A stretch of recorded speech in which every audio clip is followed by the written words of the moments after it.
Welcome, welcome, welcome. Welcome, welcome, welcome, welcome. Testify. Welcome, welcome, welcome to Spiritual Roots Hoodoo Community. My name is Miss Penny. Uh, run a community called Spiritual Roots Hoodoo Community, and you can visit us and join us on Patreon. A lot of good stuff going on over there. We just started a new tier. I'm excited about that tier, the Hoodoo Master tier, where you get everything and then you learn how to start your own hoodoo business. Okay, these are that tier is for people who is really serious and committed, and it comes with so much value. We have the setting of lights we do once a month. Quarterly we do meetings, collaboration to help you with your business, to help you start drafting and getting started with your business, uh, and make sure you have a grounded practice to ensure that you are ready to start your business. Okay. All right. So go check out our new tier over there at Hoodoo Master if you're ready to take it to another level where you can get everything and learn everything and get so much interaction and engagement. It just comes with so many resources. So I want you to check that out over there in our community. I got to testify today, y'all. Before I even start this, I want to testify. Testify, testify. If I never ever see you anymore. Okay, I had a testimony. You guys know I have been hoodooing, and a lot of us, because we just got through doing our ritual, our moon ritual, the new moon ritual that just passed, and we all had something to testify about since we've been in our practice, deeper our practice, and on this journey. And I tell you, the ancestors have been showing up, showing out and showing up. So I have been working on my visa, and the lady gave me the price of it. And I've been talking to ancestors about it because, again, I'm trying to stay where I'm at. And boy, it's been a journey. Boy, I have seen, I don't see how you going to do hoodoo without the ancestors. I don't see how you going to do it. And honey, I talked to the ancestors about it. And so I goes down to the ATM, and the ATM will only let me draw out half of the money. It wouldn't let me draw out other money. I said, what is going on? This is the first time this can happen to me. I usually can go out to this ATM and draw out as much money as I want to. Now, I already gave myself a reading, and it said that I was going to be getting a windfall. But I let this slip my mind. This ain't on my mind right now. I done told the ancestors what's going on with me. I told them what I'm trying to do, and I moved on. So the money wouldn't come out the ATM. I said, why is it not coming out here? I started to get upset. I said, but I ain't going to get upset. I just come up here tomorrow, and I try to withdraw the other half. I'm not going to worry about it. So I went on home, and I was telling the ancestors, I said, this going to put me in a pickle, spending this money like this on the stuff I need to do. I don't know what to do, ancestors, but I ain't gonna worry about it. I'm gonna keep on moving on and doing what I got to do. Honey, that morning, by the time I got up, I had the money in my account. Somebody done sent me some money. You understand me? See how the ancestors work? Went right to the ATM, got the other half, and it was the other half of the money that I needed. You see what I'm saying? I don't see how you gonna have the ancestors without hoodoo. You can't have hoodoo without the ancestors. You can't have it. You cannot have it. You cannot have it. And this is real. I had to testify about that. The ancestors is real. This practice is real. The practice is real. The ancestors is real. If you do the work, if you work it, you're going to get the results. You're going to get the results. If you're not working it, you ain't going to get the results. If you want to have step and not have any structure in your practice, that's what you're going to get. If you don't have no structure, then your work ain't going to have no structure. If you ain't communicating, opening up your mouth, talking to these spirits, got a relationship with them, it's not going to move. It's not going to move. Okay. And plenty of us in our meetings, we were talking about that. Had someone over there, she ain't got to pay no water bill because the ancestors took care of that. Ain't got to pay no water bill. Okay. In her dying time, she ain't got to pay no water. But don't ask me how the ancestors doing it, but they doing it. It's not impossible over here. It's not impossible. When you get up under your ancestors and you start doing your work, honey, you get that spiritual communication going. Hey, things gonna go smooth for you. Your practice ain't gonna go right without it. Okay? I've got people over there getting the results. I mean, so many practitioners. I get so much joy when we're seeing the results. When we seeing our practice take off when we do the work over there. Okay, and again, I'm gonna hold you to the fire. Make sure that you're accountable. Because I want you to get the results. I want you to see it for yourself because the ancestors real. This practice is real. Okay, it was saving our ancestors' life. It was right in front of any movement that we had, even in Black history and all of these churches. We getting ready to go into that now. Hey, hey, Shamara. We're gonna get ready to go into that now. We're gonna talk about the formation of the Black church. You think Hoodoo wasn't in this Black church? Something wrong with you. It was in the music. It was in the sermons. It was up in there. The way we understood our spiritual practices. The ancestors was front and center up in there. Don't you think it wasn't? It was just hiding under some synchronized Christianity, but it was there. Okay. You do that, and you work this, and you get right with your ancestors. Because I'm gonna get you right from the beginning. You're gonna have so much ancestors communication going on with you. You ain't got it ain't gonna jump until you got them in the center. It ain't gonna jump till you got a relationship with your higher power, God, and your ancestors. It ain't gonna work until you get this going, and people see it for themselves.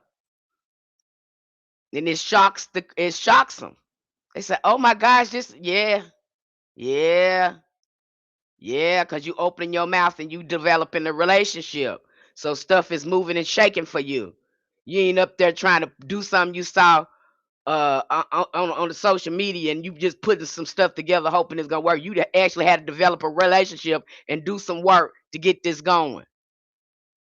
You had to be saying them psalms. You had to be praying. You had to be fasting. You had to be in front of the ancestor altar, front and center, talking to them with your mouth open, not picking up the phone, because other people can't help you. Many times they can't help you with what you really need help with. But your ancestors, again, your most beloved, elevated ancestors, your guardian angels, they know exactly what you need.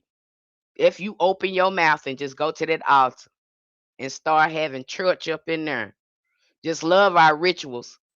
Okay, people are coming into our collective rituals, and they're sensing the energy, they're picking up energy. We just gonna keep that going there. But I'm telling you, it was just a wonderful feeling. I had to come back here. I had did a whole dance around the house, just cried my little eyes out, just so happy, just so grateful for the way the ancestors are moving me in a place that I don't know nobody here. God, thank you. I don't know nobody here, and the ancestors are here with me. Do you know the feeling of that?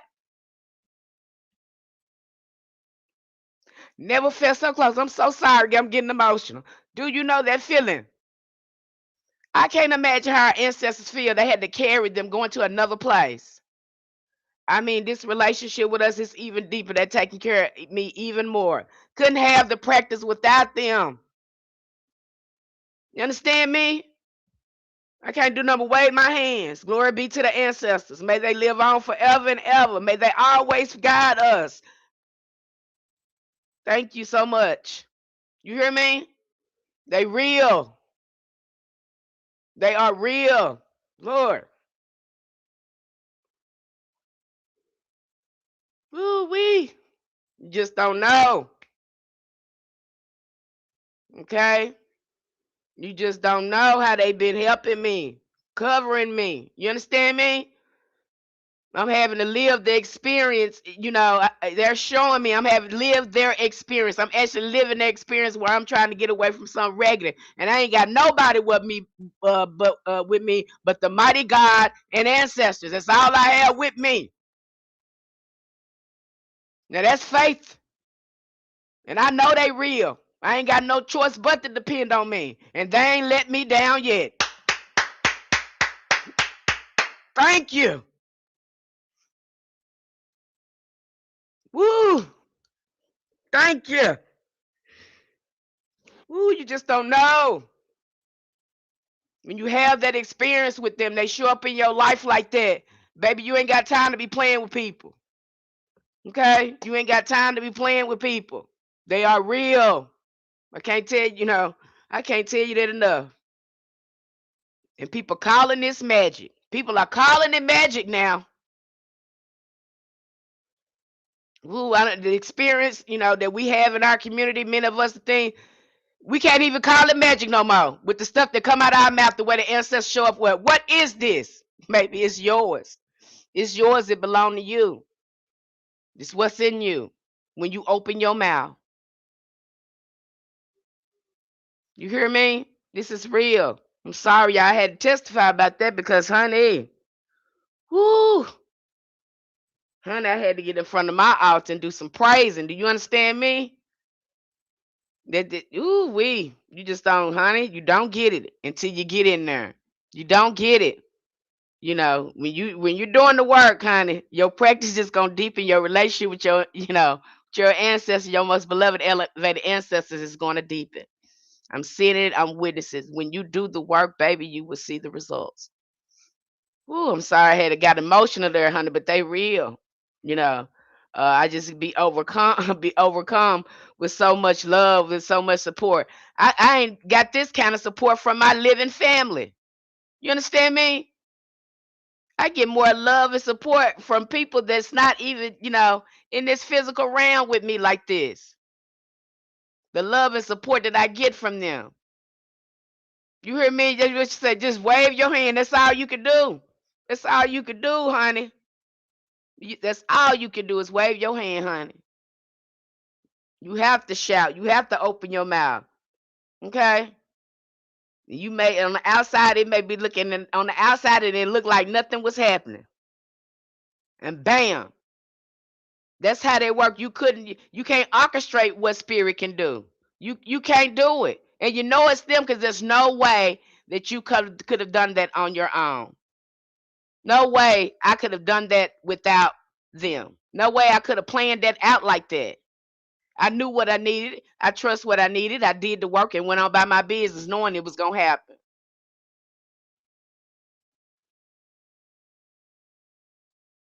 I say, when you heard you say cut everything else out and master the basic angels and ancestors, that's it, baby. That's the level up right there, angel and ancestors. That's the level up. Okay, your work ain't going to move without it. You're going to need some spiritual support. You could do what somebody showed you yesterday if you want to, but you best believe that person that showed you, they working with something. They working with their ancestors or angel. They ain't doing that work by themselves. And I'm not gonna try to find out. You can see your results. Okay. Ooh, okay, you guys. I got myself recollecting myself. We're gonna get back in. We're gonna get on target and talk about this juicy book, but I can't talk enough about the ancestors. I just go so hard for them the way they just fix my life and heal my life. I just love hoodoo so much. I fall in love with it every day. And boy, you best believe I've been hoodooing with the most simplest stuff. Just simple stuff. It ain't been no fancy stuff. I've been hoodooing, you know, for a lack of a better term. I've been hoodooing my ass off here. My hoodoo muscles have been flexing. You understand me? Maybe I needed to get in there, be in this situation to really see how my magic moved, to really see how the ancestors show up for me. See, that's why you need to be in solitude. That's why you need to be by yourself. Sometimes they put you by yourself so they can show you what you got and what they got. So you can deepen your relationship. Hey, Miss Tina. Hey, Sister Tina. Okay. Sometimes they do that. I'm seeing it every day, you guys. I would love it every day. Love what they gave us because it worked, baby. It works. Okay. Love what they gave us because it worked. Okay. And I'm just enjoying our group rituals in there. I go in there and honey, hey baby, And I probably my other practitioner, they probably look at me and say, this woman come in here like she having church. I sure do, because I didn't come in there to play. I come in there to get what I'm what I'm asking for. I'm gonna come in there praising. I'm gonna come in there with gratitude. I'm gonna come in there waving my hand. I'm gonna come in there declaring. Cause I'm not coming to this ritual for nothing. I'm bringing all of me. Cause I come to get my stuff. I come to get my stuff. I didn't come to play. Okay, I didn't come to play, and that's how I enter into ritual. And so we are all learning in our group ritual how to come into ritual, how to go in there and get your stuff. Don't go in there playing, go in there with your mouth open and your hands clapping. Okay, that's how you should be going in there. So we're learning so many things in our community. Just love our community, the way everyone is growing. The people that are doing the work, the people that are serious about their conjure, about their hoodoo, the relationship with their ancestors, they are seeing the results. So proud of everyone over there, all of us. And we opening our mouth, and we got something to say about our ancestors, and it's been some mighty things that's been happening over there. Okay, so let's go into our book. It's called Conjure Culture, the formation of the Black Church. Very good book. And I love this book because it confirms everything the ancestors have told me about hoodoo, just by me observing and picking up this information with the relationship with our ancestors. I always find something confirm what they have been telling me and helping me understand the practice, why we have the songs, why we do certain things in the Black church that they think is Christian that's not Christian. And so this book goes into great details of telling us how hoodoo, there was no way around it. Hoodoo was in the Black church, undeniable, everywhere in every Black church. Okay, this book is, really good. So let me go in here. I have some notes here. We're going to review some of our notes. If you're in our community, you have the book. I've given a very good presentation on it. However, I must warn you, that's why I'm coming here giving it more context. This book, hello, Devin. This book is a little bit of a hard read because it's written from an academic, scholarly perspective. So some of the wording in here, you really have to slow down to read this book because the way it's written. It's not an easy to read book. So that's why I'm here breaking it down, showing you what the book is all about. It's definitely a great reference to show you that hoodoo was in the church and where was it hiding at. So very good. So we're going to just jump in there and we're going to start. Okay, here's my notes. This book offers a nuanced and interdisciplinary examination of African American religion and culture, emphasizing the pivotal role of conjure as a transformational magical practice within the Black spirituality. Theophus Smith compelling, compellingly argues that the Bible has served as a magical formulary for African Americans, providing ritualistic frameworks that have enabled the prophetic reimagining and reshaping of their history and cultural identity from the era of slavery to contemporary times. Hallelujah. By interpreting the Bible as a conjure book, that's what we doing. We saw this as a conjure book. This ain't no Bible. This ain't got nothing to do with Christianity. This got everything to do with our ancestors. They was looking at what them people was doing. They was looking at what Moses doing. Moses turning the staff into a snake and all that stuff. That's a trick. That's a conjure man. Okay? That's how he conjuring up and he parting the Red Sea. He calling on elemental magic and all that. Okay, this a conjure man. That's how they looked at them. They went on ahead and synchronized that into their understanding in the way they interpret things. Not had no Christian man is telling them to look at stuff. They got their own mind. They got their own way of looking at things. They looking at these people performing magic. And these folks call them miracles, but these people doing magic. That's how our ancestors looked like okay. John the Baptist is doing water magic. He baptizing people and cleansing people, giving people a spiritual bath. Okay, that's how they looking at that. They're synchronizing their ancestral archetypes to the Bible, to these stories. They're not messed up about what this Christian doctrine got to say. That goes out the window. We're listening to our ancestors and how they seeing this. We're listening to our DNA memory and how this looked to us. That's how we looked at that. Okay? Smith highlights its function as prescribing both cures and curses and evoking divine power to alter human conditions and pursue justice and freedom. That's how we looked at that. That was a remedy book. If you need to cure something, you go ahead and you go find the cures in that book. If you need to get justice, then you go over there to the curse side and go ahead and lay somebody on their back. That's how that went. That's how we looked at. There was a remedy book. It had nothing to do with Christianity. Key biblical motifs such as Moses, the Exodus, the Promised Land, and the suffering servant are shown to have profoundly influenced not only Black culture, but also the broader American social fabric. Furthermore, Smith explores how conjure, religious, and political dimensions extend into the Black aesthetics impacting music, drama, folklore, and literature. It was everywhere. I just see Tina comment. I never would have thought that was hoodoo. Thank you, Sister Pitty. You welcome. Okay, you welcome, sweetie.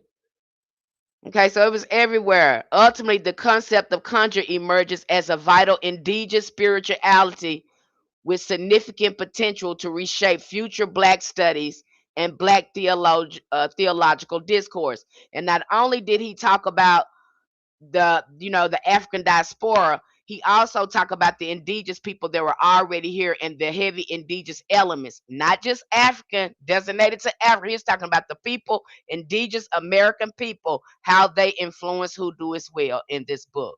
That's why I love it, like it, need to check it out.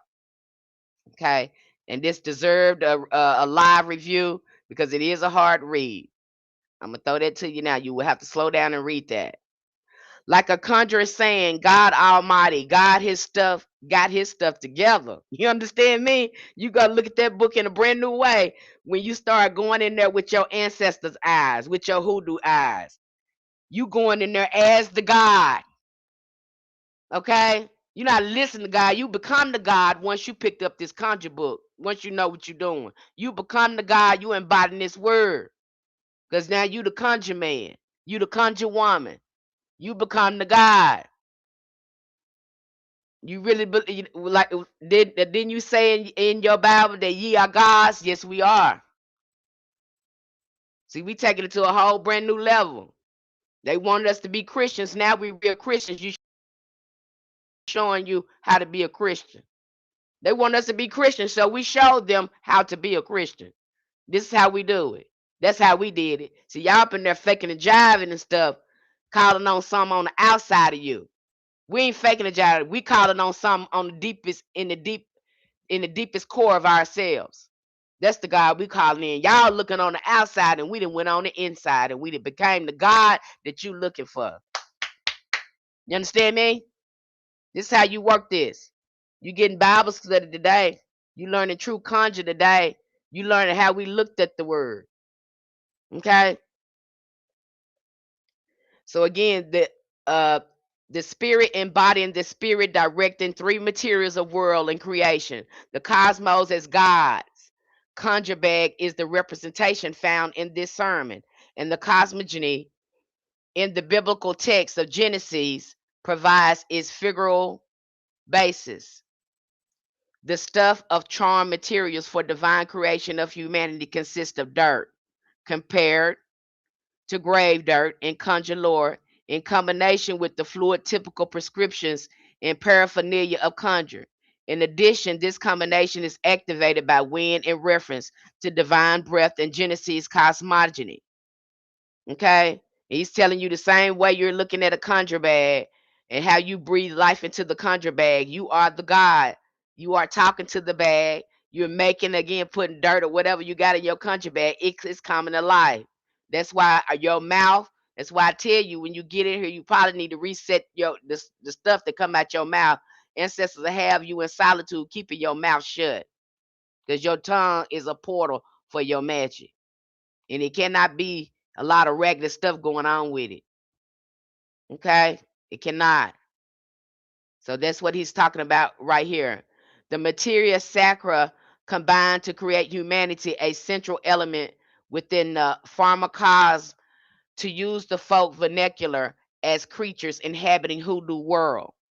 Moreover, it is a world that permits the fuels our own conjurational performances as well, a world in which it is axiomatic that spirits or power may be embodied in material objects or charms and may be manipulated by knowledgeable to harm people or to protect them. Okay? According on to your intentions, how they, so again, he's talking about sympathetic magic, he's talking about imitative magic, and he's talking about again the power to bring things alive with your mouth. Your tongue has the power to speak life into someone or death into someone. It's a true fact. You speak more positivity, you're going to draw more positive things to you, more positive things are going to happen. If you are speaking negative things all the time, you're going to draw more negative things to you, more negative experiences.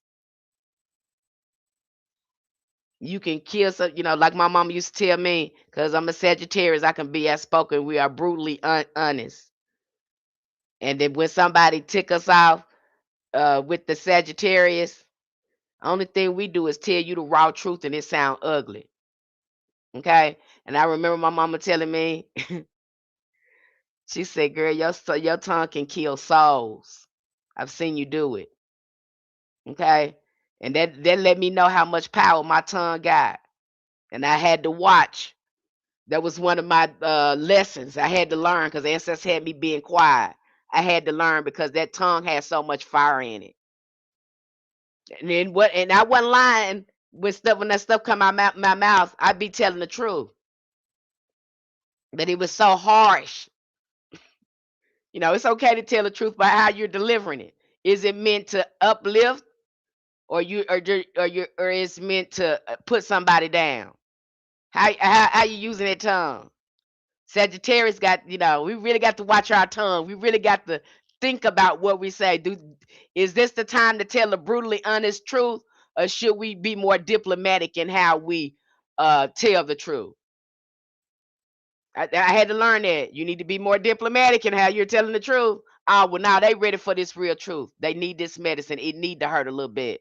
Some medicine, some medicine don't feel good when it go down. They need the raw truth. Okay, I had to learn that as a Sagittarius. I didn't know how much power I had with my mouth. Your mouth is powerful when you know how to use it. Okay. Johnson described in some detail the preaching event from which he crafted a text of creation. In particular, he discussed the art by which the preacher was able to evoke through dramatic performance the embodied presence of God he preached. Now, I'm going to stop here. I thought this was because they talked about this again in the Hoodoo Bible Magic book, if you go back and look at that book. But when we were going to church, and I'm going to take a little further now, and I hope you can wrap your mind around what I'm about to say. When we were going to church in the black church, that is a whole magical performance. The way he's hooping and hollering. And well, God said, come over here now. Come on. These are, again, this is a rhythmic, this is the same way you would do a ritual, a ceremony ritual, breath work to call up on these energies. So when you got the preacher preaching like that, and then you have the members in church like that, it is a whole magical ceremony that's happening. He becomes the God. He is the great magician there. And everyone there is participating in this magical act. Oh, baby, that's how we saw it. That's why you had preachers writing our whole sermons, how they were going to say it, the hand signs they were going to be doing to invoke this energy. What songs was going to be sung? Because again, all of this is conjure. We're conjuring, we're calling down the great spirit. We're calling down our ancestors. This is a whole magical act. That's why when you will see in the black church, it is much different from many of the other churches in America. The preacher putting the congregation in the rhythm with his words. He sure is. He's doing them. This is what's going on. I like that. And this, this author talks about it in this book. I was like, oh my God. He said the very thing I have said, but you don't know what you're looking at. You don't know what you're observing. But if you go back, if you really was going, because my family was die hard at some point. They were going to church all the time, so I had a chance to really observe and absorb many the things that was going on in the church. And then I've had a chance to observe other churches and see how different it was from the black church. I'm like, this is a different feel from this church. Okay. So the whole style, the whole everything, it was Conjure was embedded in there. It was just no way around the way they looked at it. Okay. In particular, he discussed the art which the preacher was able to evoke through dramatic performance, the embodied presence of God he preached. It was, again, imitative art, as Johnson's descriptions suggest for the preacher performed the theurgic mime. He was wonderful in the way he employed his conscious and unconscious art. He strode the pulpit up and down in what was actually a very rhythmic dance. He's watching this, and he brought into play the full gamut of his wonderful voice. A voice not of an organ, but a trumpet. They sound like a trumpet. See, they huffing and puffing. And come on down here. Well, go look at Mardi Gras and watch them play that trumpet. This is the voice. This is the rhythmic that he's using when he's talking. He's doing that purposely so he can conjure the frequency and energy of the Great Spirit.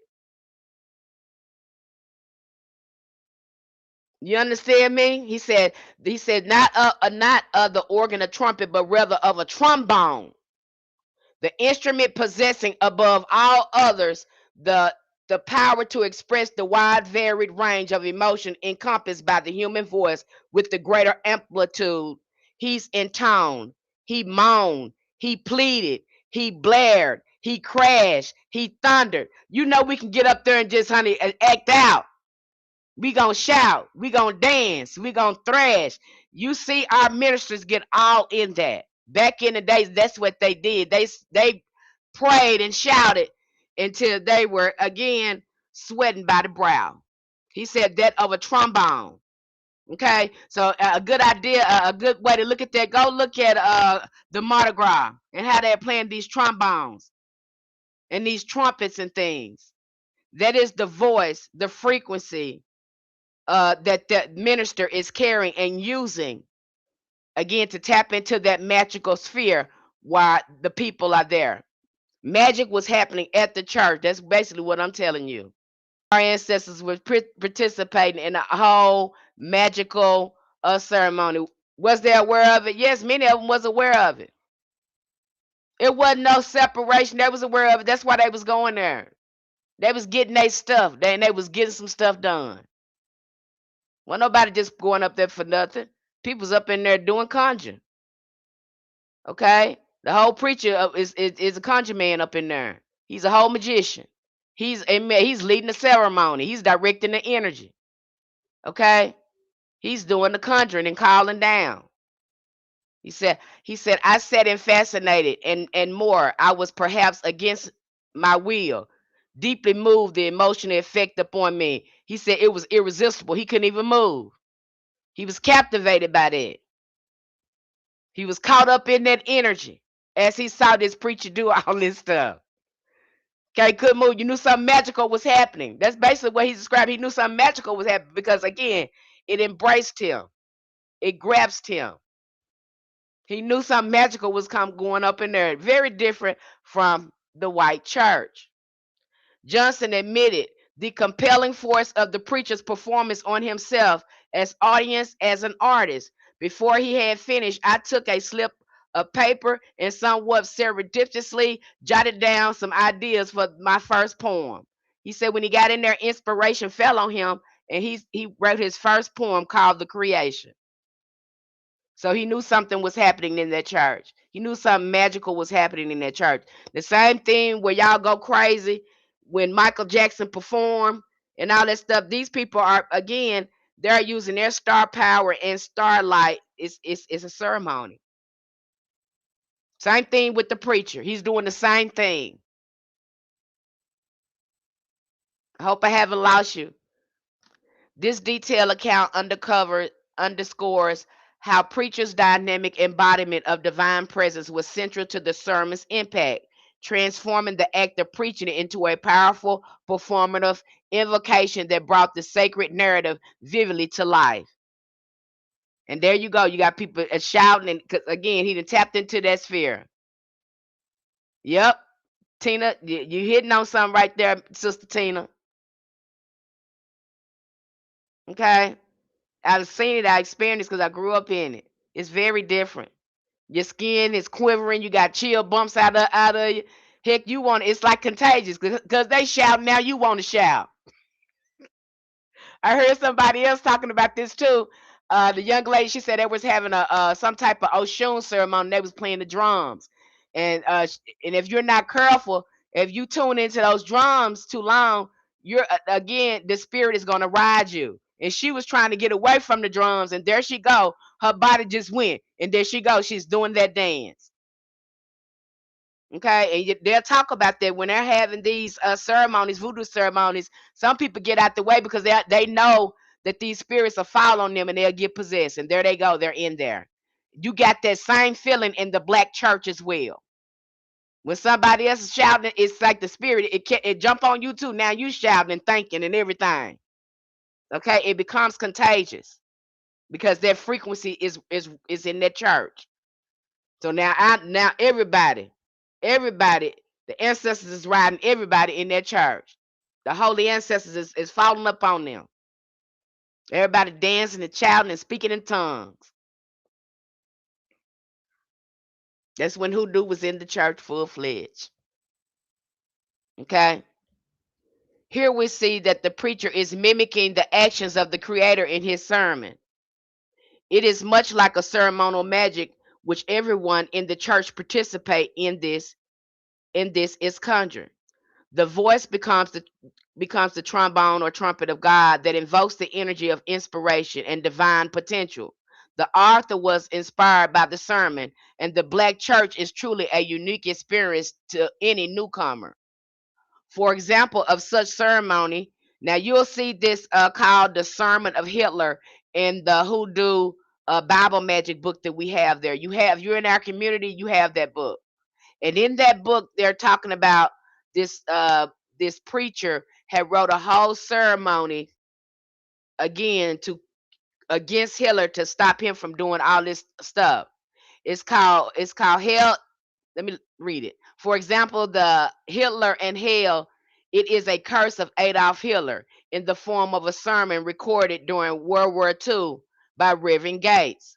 The curse is chanted in a Baptist sermon in capella call and response style. So you see in the book, he says something in the sermon, and the church says, Amen, and they repeat it back to him. You seen that in the black church when the preacher is saying something and the members are saying, Amen. Again, this is a ritual. This is a spell that's going on. You understand me? This is what's going on. You be looking at it and you don't know what you're looking at, but they hid it so well.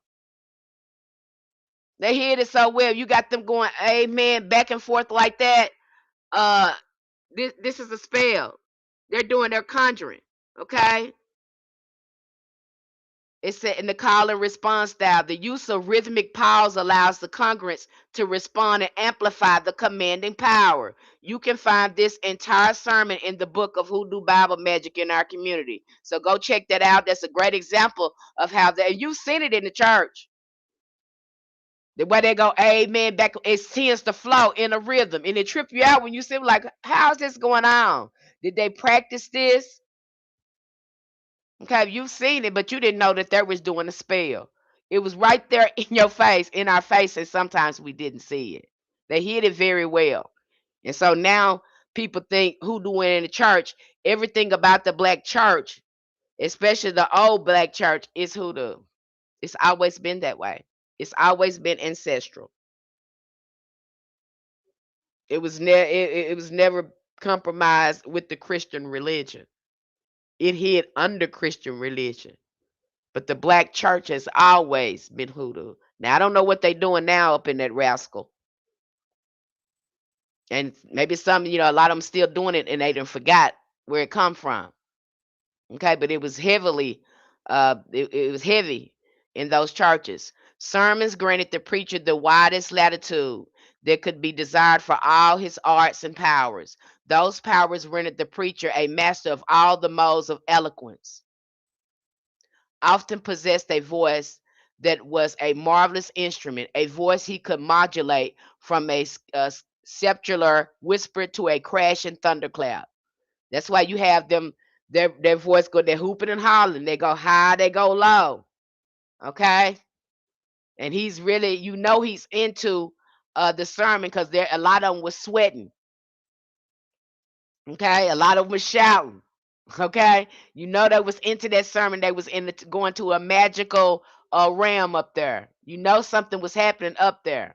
This was a whole performance. If you've been to the black church, I'm from old school. I've seen preachers come up out the pulpit, preach, run up and down the aisle, start praying for people. You understand me? I've seen it. Okay, it's a whole performance. Okay, is something happening. He's doing something there. It's certainly a ceremony. Okay. The author mentions Moses, man, on the mountain, which focuses on Moses' semi-divine wonders and a beneficiary of snake wisdom. Here we see the great mother is being represented by the snake. The passage reads, Moses was the first man who ever learned God's compelling words, and it took him 40 years to learn 10 words.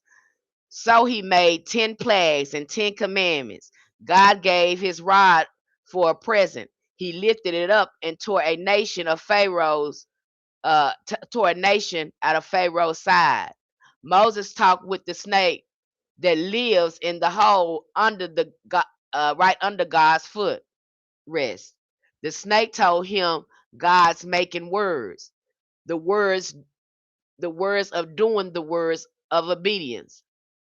Many Many a man thinks he is making something when he's only changing things around.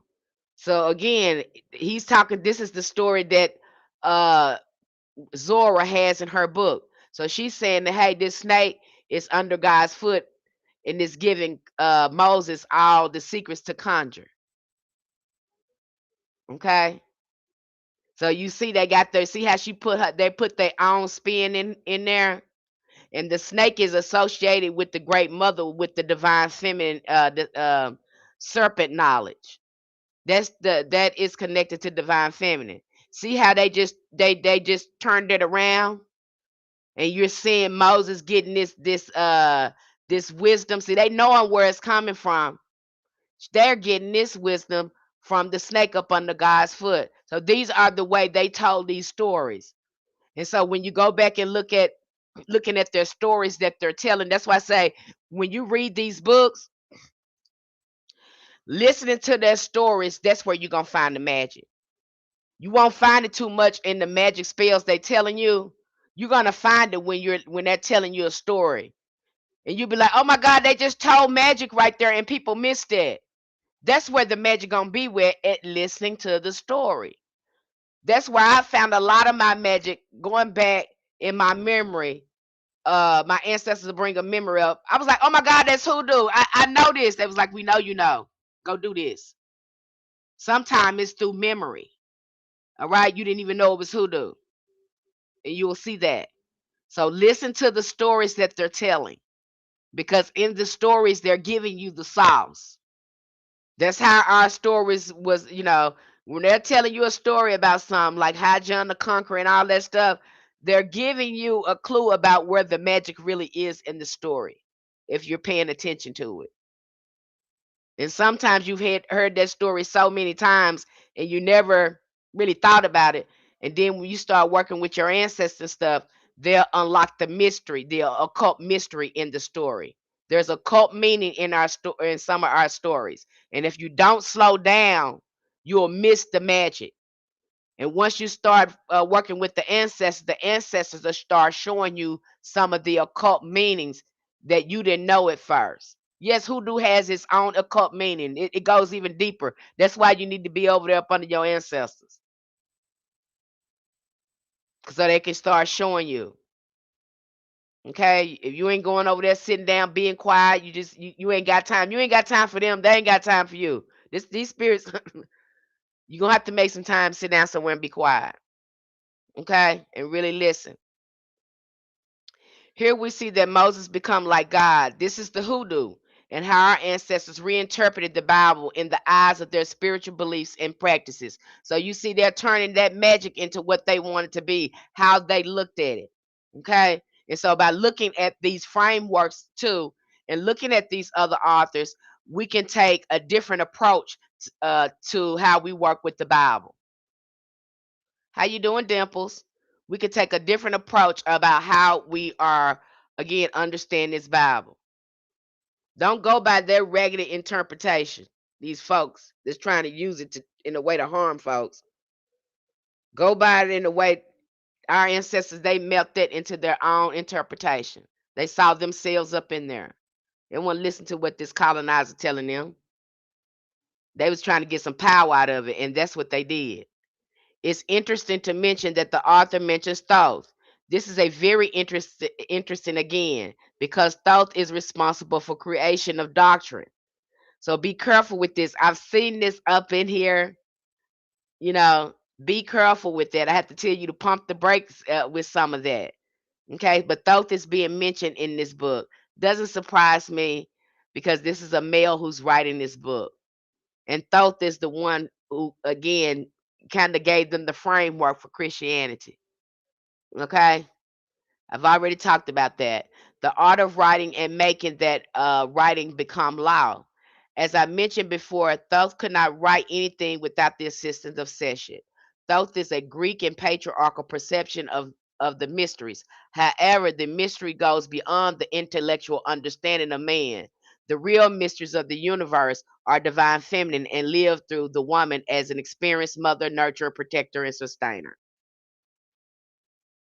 Okay, yep, that's right. Dodge the hijack. You sure right, Ayala. She's Ayala. She said, dodge the hijack, dodge the hijack. I'm telling you that every time. When I see some hijacking going on, I'm gonna tell you how the hijacking gonna look. You get out the way of that. Don't fall for that hijacking. But yeah. However, Zora Hurston views on magic was concerned to indicate an authority for tradition far greater than the textual artifacts. Belief in magic is older than writing, she declared in the passage immediately preceding her conjurational cosmogony in Muse and Men. But in Moses, Man of the Mountain, she shifted strategies and linked the stature of conjure to a mythic book in Egyptian antiquity, as if to lay claim not only to the cosmic, but also to historical preeminence on behalf of the tradition. This is why we look at Egyptian magic. So when you start looking at hoodoo too, and I like that Zora Hurston was putting that together. The magic, this ancestral magic that we hold is so old. And when you start looking at ancient Egypt and you're looking at Heka, Heka start looking like hoodoo. It is a familiar, they're calling it that. I never heard anyone call it that. But this magic, ancestral magic, has been with us for a long time. And Zora Hurston was hitting onto something I've always said. There's one reason why we look at Egyptian magic because they're doing the spiritual baths and things like that that we're doing as well. So that's why we look at Egyptian magic. We look at a lot of diaspora magic. Okay. So we look at that hoodoo is way older than I know they tell you hoodoo is just 400. Our ancestors had magic on them already there in Americas. Magic was already there. And even the ancestors that's coming from Africa, magic was already in them. They already got to it. What you talking about? Some of them didn't have no Bible, couldn't read. They was working magic. Then they got try to get cut off from their magic. I said, okay, so they trying to cut off our magic. We're gonna put our magic in there's a religion. Now, we ain't gonna get rid of it. We're gonna put it in y'all religion. We're gonna show you that your religion ain't doing nothing but talking about magic. And then we're gonna use our magic in your religion. That's how that's used. Uh-huh. The jars down to the spiritual baths, to the dirt, the imitation and sympathetic magic. They did all of that in Egypt. When you start looking at our hoodoo, it goes all the way back to Egypt, especially in the Americas, because you know that America again is the land of the beloved. It is the ancient Egypt. It is the old world. So you're gonna run into that. Not a lot of practitioners talk about that because again they try to keep hoodoo in a box like Christianity. And the way indigenous spiritual practice is set up, they were not meant. There are technologies that this technology was meant to serve us. It was meant to adapt to our circumstances. It was never meant to be like a religion in one box. It was meant to grow. Many indigenous spiritual practices are technologies. They're not stuck in the box of religion. And I see some people want to keep it like that, and it's just not that. It's too beautiful. It's too wide for you to do that. It just you can't do that. Okay, and it belongs to everyone. It belongs to again to us. So you can't tell us how to do it. We already know it's the ancestors. We know the key of it is ancestors. Ancestors need to be front and center. Spiritual communication need to be front and center because indigenous people are natural mediums. I'm gonna keep it light because y'all get mad when I say necromancy. Some of y'all be like, "Oh, Miss Benny, that's so harsh." Okay, mediums. Okay, I said mediums. Hope that sounds better to some of you. Okay, or say its roots or stemmed from Africa, totally ignoring the magic indigenous America. Yes, okay, there is powerful magic in the Americas. I've just broke that down. You think it's in Africa? No, it is not. They don't even practice their own indigenous practice. A lot of them in their own lands. A lot of them are die-hard colonized Christians. It's only a small percentage of them that practice that. The more ATRs you're going to see, you'll see it in Brazil. You'll see it probably a little bit in Jamaica. You're gonna see it. You're not gonna see a lot of that in Africa. That's why I'm seeing why they hype that up like that. Not a lot of them practice their own indigenous. We practice more of our indigenous practice there in the Americas than they do there in Africa. Yeah. And when you get initiated, it need to be on that land because those ancestors, so much stuff happened on that land, so much magic is on that land. There's ancestors there that's ready to work with you, and you going out somewhere else.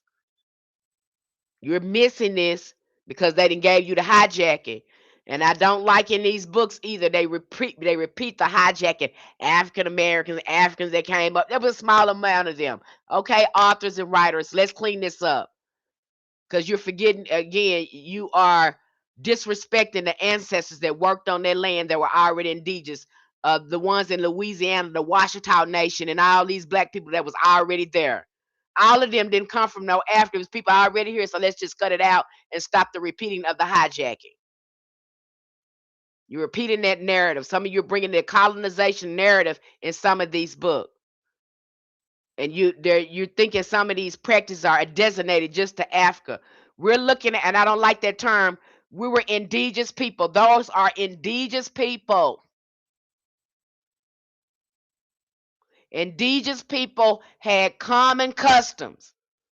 And by saying Africa, you're trying to put us out of there. No, we were indigenous people that become a one great nation of another indigenous people, but they got absorbed into America. They're no longer African. As soon as they stepped off any ship or came to America, our ancestors absorbed them. They are American now.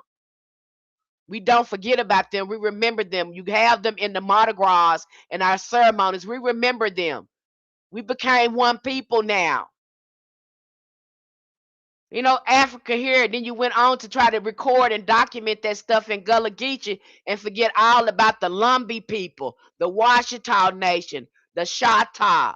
You're forgetting about all these black people that are already here to record the small amount of Africans that got absorbed. by our ancestors. You got the Seminoles. Them people, you got the Seminole Indians. They ain't called no African Indians. They're called Seminole Indians because they got absorbed by our ancestors. They know our cuss. They're using our herbs. They're using our magic from this land, from that land. So they ain't African no more. They marrying into our culture. They're another clan now. They are American. But you holding on to the African thing, knowing there was black folks already there. See, y'all got me upset again with that stuff, with your hijacking stuff. And then we go on to repeat this stuff. And now they think they better than us. They think that we owe them something. And it's really the colonizer narrative, the hijacking that he is believing. And some of us are repeating. And the Lampe, look, the Lenny, Lampe, look, the Seminole, Choctaw, back in America. And again, we can go on and on with this. So hoodoo is not African, just African as well. It is more indigenous. It is your ancestors that were already there in the Americas. So again, and I think too, when the colonizer was telling our story, they were trying to put our magic out of America and give it to Africa. No, we already had this magic. We were already doing this hoodoo and stuff. Before the Africans even showed up, we were already doing that. We were already doing drumming. We were already doing that. Stop thinking that all that came from them. It didn't. We were already doing that. But you're going to hide all these artifacts, and then you ain't going to talk about the people that still practice, to have some of these spiritual practices. You going to designate everything to Africa. Like we didn't have our own spiritual customs or nothing. Like everything about hoodoo is, and it's not. But you ain't going to know that till you start talking to your ancestors, and they start taking you to certain places and having you working with certain herbs and roots. It ain't coming. Ain't none of them herbs and roots coming from Africa.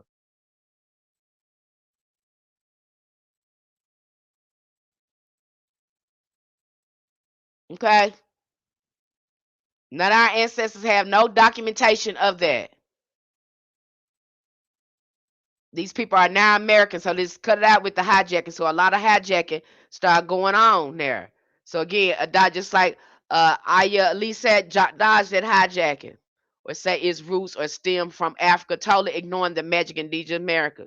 Cannot do that. You jacking yourself up every time you do that, and then you wonder why you go over there and you get initiated, and your practice ain't moving, and you can't get nothing going from these spirits, and cause that's ancestral. That's not gonna pop until you get aligned with your ancestors. Get that right. Don't even pick that stuff up. Don't even pick it up until you got your ancestors. You align with your ancestors. And I highly recommend that you, if you're gonna initiate and do that, follow your ancestors and stay on that land. Don't go nowhere else, because the stuff that you're gonna be using is gonna be from that land. The herbs, the plants, the food, it's going to be from that land. All that matters, because there's spirits in all of these energies, in the plants, in the dirt. These are spirits here. These are relationships that your ancestors had with nature on that land. The land is alive. The land is your oldest ancestor. Our ancestors had a kinship with the land. They worked the land. The land was saving their life. So why would you go? Yeah, do you think about it? And these people duping you into going somewhere else, and then you wonder why your stuff ain't jumping and ain't moving. Them spirits don't want to talk to you. Your ancestors stopping that. And them folks should have told you that, for they initiated you in that. That's it. If they ain't talking to you about that, they messing with you. That they not supposed to be lining you up with nothing until they right with them ancestors. They got to sit with them ancestors and see what they got to say. Okay, because that can mess up your stuff. Sometimes the ancestors don't care what you want to do. They don't want that for you. That happens sometimes. They don't want that. They want you specifically working with them. They know the work they want you to do. They know. And if you ain't lined up with them ancestors right, then that practice is not gonna jump. Because the practice itself is ancestral. And some of these deities, they don't want to talk with you if you ain't right with your ancestors. They don't want to talk with you. And your ancestors will bridge the gap to the communication with some of these deities. And when you put the cart before the horse, you ain't doing nothing but jacking yourself up. Okay? Why would you want to practice someone else's heritage? You see it all the time. I see it all the time. Just like people want to practice hoodoo and don't want to erect no ancestor altar or honor no ancestors. You get them people too. It shocks the hell out of me. I be like, what? You want to do what? Without girl, boy, get somewhere and sit down. Okay, I see it all the time. People want to practice hoodoo, ain't got no ancestors in sight. They're not dedicated to the ancestors. They don't have no relationship with their ancestors. They're not pouring out libations, but they want to do big magic. They want to attract money. They want this and that. And you ain't developed no relationship with these spirits. And you out here, raw dogging it without no protection or clearing, trying to do magic. Okay. I don't recommend that. It's not gonna move the way you think it's gonna move. That's why this is ancestral. And that's just the way it works, you guys. There's nothing I can do about that. It's just the way it works. And I don't know anyone in the magic community, and I'll say this again for the people in the back. I don't know a witch, a conjure man, a conjure woman, a magician, a warlock, whatever they calling themselves, doing in magic. I don't know anyone who is not working with some spirit of some kind. Point them to me, please. There's somebody that's just doing magic and ain't working with no spiritual spirit at all. Point them to me. Let me see them. That's why they going. That's why they working with a lot of these. And they working with Hakati. They're working with Oshun. They're working with Yemiya. All this ain't for nothing. This to help you in your magic, help you in your manifestations. Okay. I don't think I need to mess with anything unless I'm called to do so. I recommend that for you. Okay, I recommend that. And so you got a lot of people jumping in some of these ATRs because they're presenting the ATR too, in my opinion, like a big pie in the sky type of heaven thing. Like you jump over here, it's gonna be heaven. You're gonna have so much power and all this stuff. And it's just to me, that's not how they work, and that's not how those ATRs need to be explained to people because that's a way of life. Okay, and then people get over there, and it's not what the way they presented it. You think careful about it because them people, honey, you're gonna be spending some money over there for all these rituals and stuff they have set up the way they set up. You better think about it. And see, you wouldn't have to do all these rituals and ebos and all this stuff when you get over there if you went over there with your ancestors. If you went over there with your ancestors, you already had your mediumship abilities and all that stuff. That practice gonna flow better for you. It's gonna but you can have as many spiritual practices as you want to under the umbrella of hoodoo. But them ancestors gonna be front and center. And if you ain't got that together before trying to get into a religion or whatever, wherever we went, we took our ancestors with us. You can do hoodoo and be Christian. You can do hoodoo and be Muslim. You can be hoodoo and be Buddhist. You can do hoodoo. It don't matter. But hoodoo is the foundation of whatever you got going on. It's gonna amplify your religion. Whatever you are, hoodoo gonna amplify. Just like Obia. Obia, you could be any religion. Obia magic ain't do nothing but amplify the religion. It's gonna give you a greater understanding in context of the magic, how to move the magic in the religion. Yeah. So you're not gonna understand those the spiritual concepts or anything like that if you don't have a good foundation in your own ancestral magic. Okay, and that stuff don't come before the ancestors. Matter of fact, it's gonna fall under the umbrella of it. So your understanding of it, I hope I'm getting you together and helping you, helping you look at it a different way. I hope I'm helping because it's never been explained to you like that. Okay, but your ancestors come first. Getting lined up with your most elevated ancestors. Okay, and looking at the gifts that you come here with before you do anything. I don't recommend that you jump in there like that. Please think about them first, the ancestors on that land, because we got too many ancestors that did not come from Africa. It's a lot of them that didn't come from Africa, but they got you thinking all of them come from Africa. Now everybody want to jump over there after you seeing these people tell you they look just like you, that they are from America and they're American Indians. But you want to go jump over there because they telling you they done lumped us all together. The hijacking is going on there. No, beloved, you need to go back to that land. These folks is marching for civil rights, trying to get rights on their own land. Okay, you need to honor that, and that's a lot of what's hanging some of us up because we're not honoring our own roots. You let somebody else tell you stuff, but if you go look at that land and talk to the land, stop listening to these people. Go talk to a tree. I'd rather take I listen I listen. I believe the tree before I believe people. Go talk to the land. Stop talking to these people. Go talk to a tree or something. They're gonna tell you the truth. I know it sounds crazy. You sit there long enough and be quiet, they're gonna tell you. They know your ancestors been there. But you won't get nowhere and be quiet and start talking to something that's gonna tell you the truth. Look at that tree. Go look at the mounds. Ask them where they come from. They'll talk to you. Okay? Look at all them pyramids there. Go visit one of them and talk to them. Ask them how long they been there. Ask them to show you what type of riches. They will show you. Stop listening to these people and talk to the elements around you. Because people, they be lying and hijacking some of these people, and some of them don't know no better.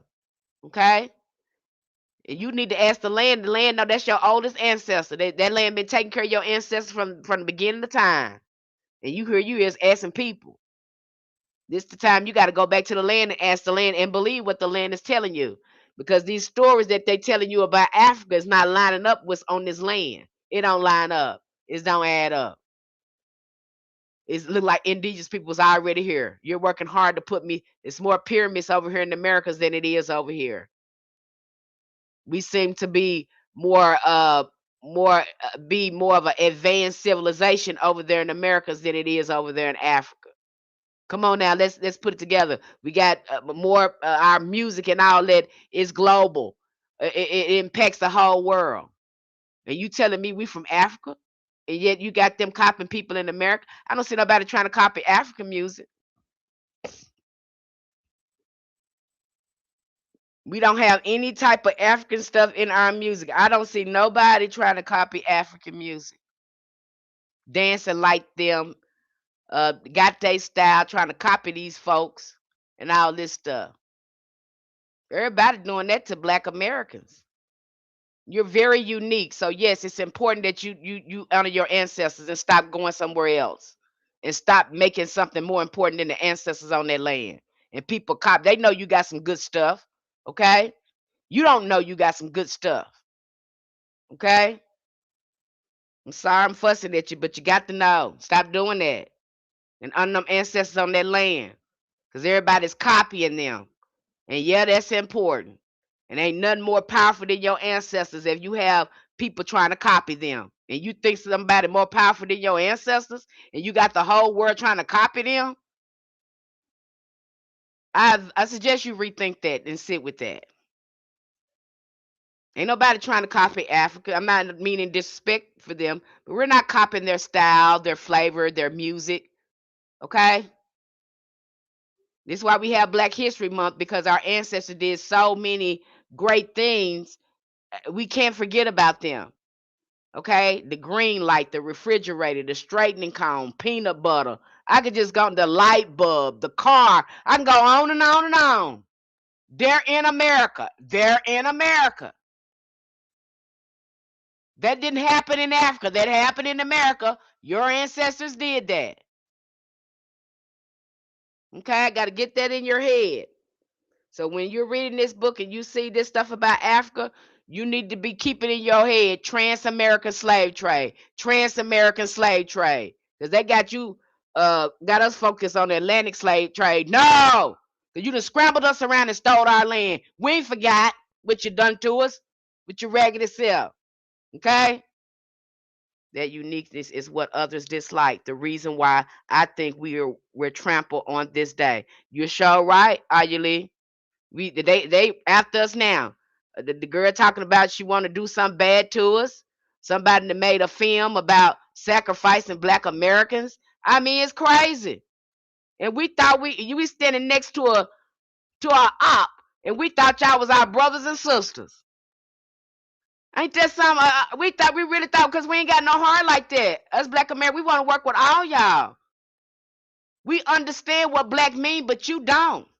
You don't until these people start moving you out of there and putting their hands on you.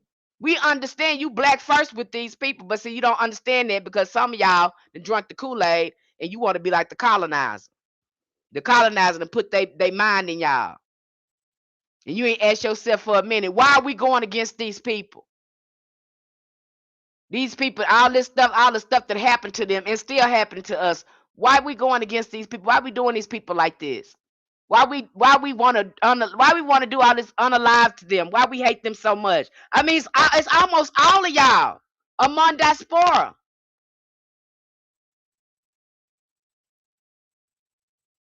It's almost all of y'all, even the Africans. That's why I say it couldn't have been that many Africans coming over here. You can't be our ancestors, because if you was akin to us, you would know us when you see us.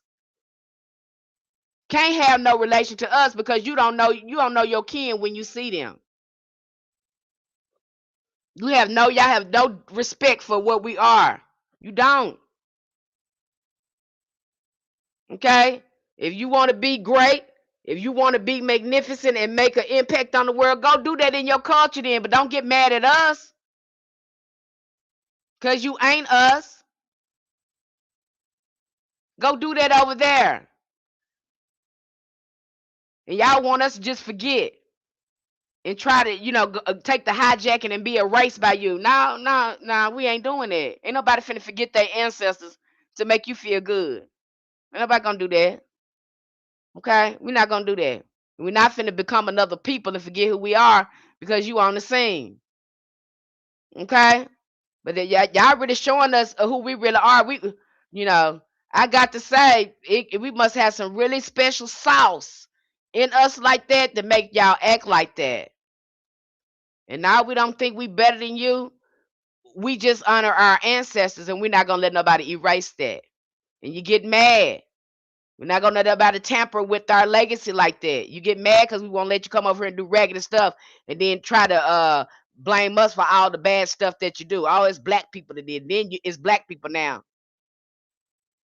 But y'all want to be like these colonizers. You do, and it's a shame that they didn't put that in your mind. Even when you go to some of these ATRs, Black Americans, you go over there, they're gonna treat you like they know more than you because of this African religion. They're looking at the African religion. But that's why I tell you that that all of that was already in the Americas. But because they think that, again, they got this concept, whatever they got about black Americans, some of them think they better than you. They do. Okay? They think they know more than you. And they don't. That's why you need to get right back over to hoodoo, what you know, what your ancestors left you, instead of reaching for their stuff. Because they was born into that and you were born into hoodoo. Byproduct. And you need to stay with your stuff. Okay? Not all of them, but a good amount. Yeah. Okay, so we couldn't steal from Africans. Yeah. There's no way. The way y'all act towards us, that man, if they want to be us, they want to erase us. They think they got rights to reparations. That's tripping me out. How do you have rights for reparations and you only been in America for 10 years, for 20 years? How do you think you got rights to reparation and you just got here 20 years ago? How? Because I'm African and now one of your ancestors was on experienced lynching or none of that stuff. So make me understand why, and that makes me, if it make me upset, I know it pisses the ancestors off. You doing just what the colonizer do. You're doing exactly what the go to your country and you go ask some people for calling for a reparation because them if you're from Africa, them the people that was selling us. So that's where you need to go ask for reparation from, not America.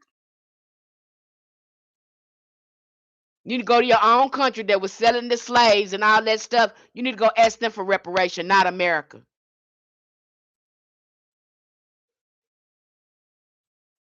Okay, the one that did that you, if that really happened, we're in America where these people did stuff to us. They got free labor from us, free work from us. We're working when we shouldn't be working anymore because they have benefited from the free labor of our ancestors. So why the hell we working and clocking in? We should be getting checks. Okay, we should have estates because these people are still rich from the work that our ancestors have done.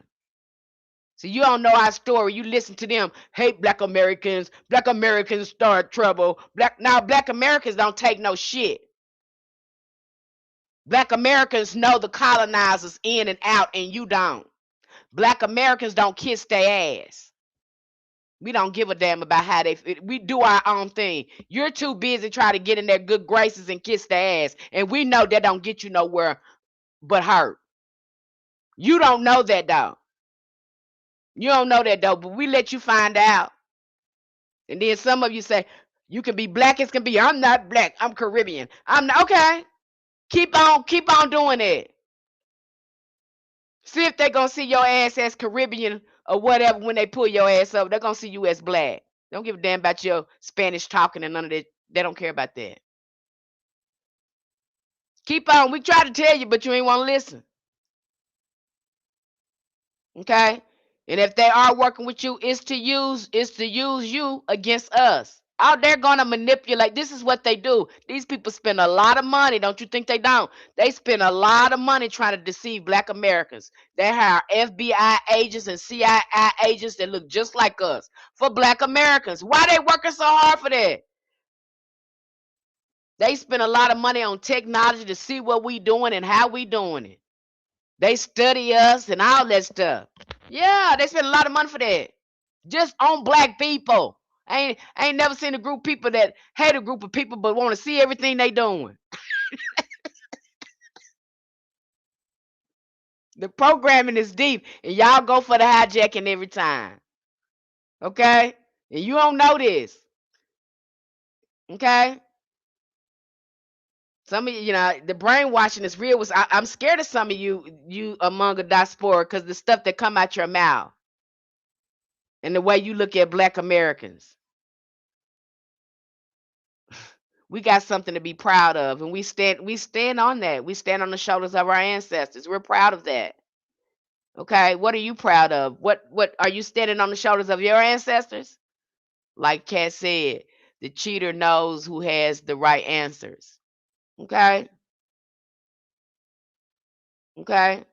So don't dodge the hijacking, you guys. Some Caribbean people are ignorant of geology and the world map because they don't realize that the Caribbean is part of America's. Yep, it's America too. It's all Americans. We're not different. We were island people. We were kinship people. But again, a lot of hijacking and went on. So now everybody, so a lot of us confused and brainwashed.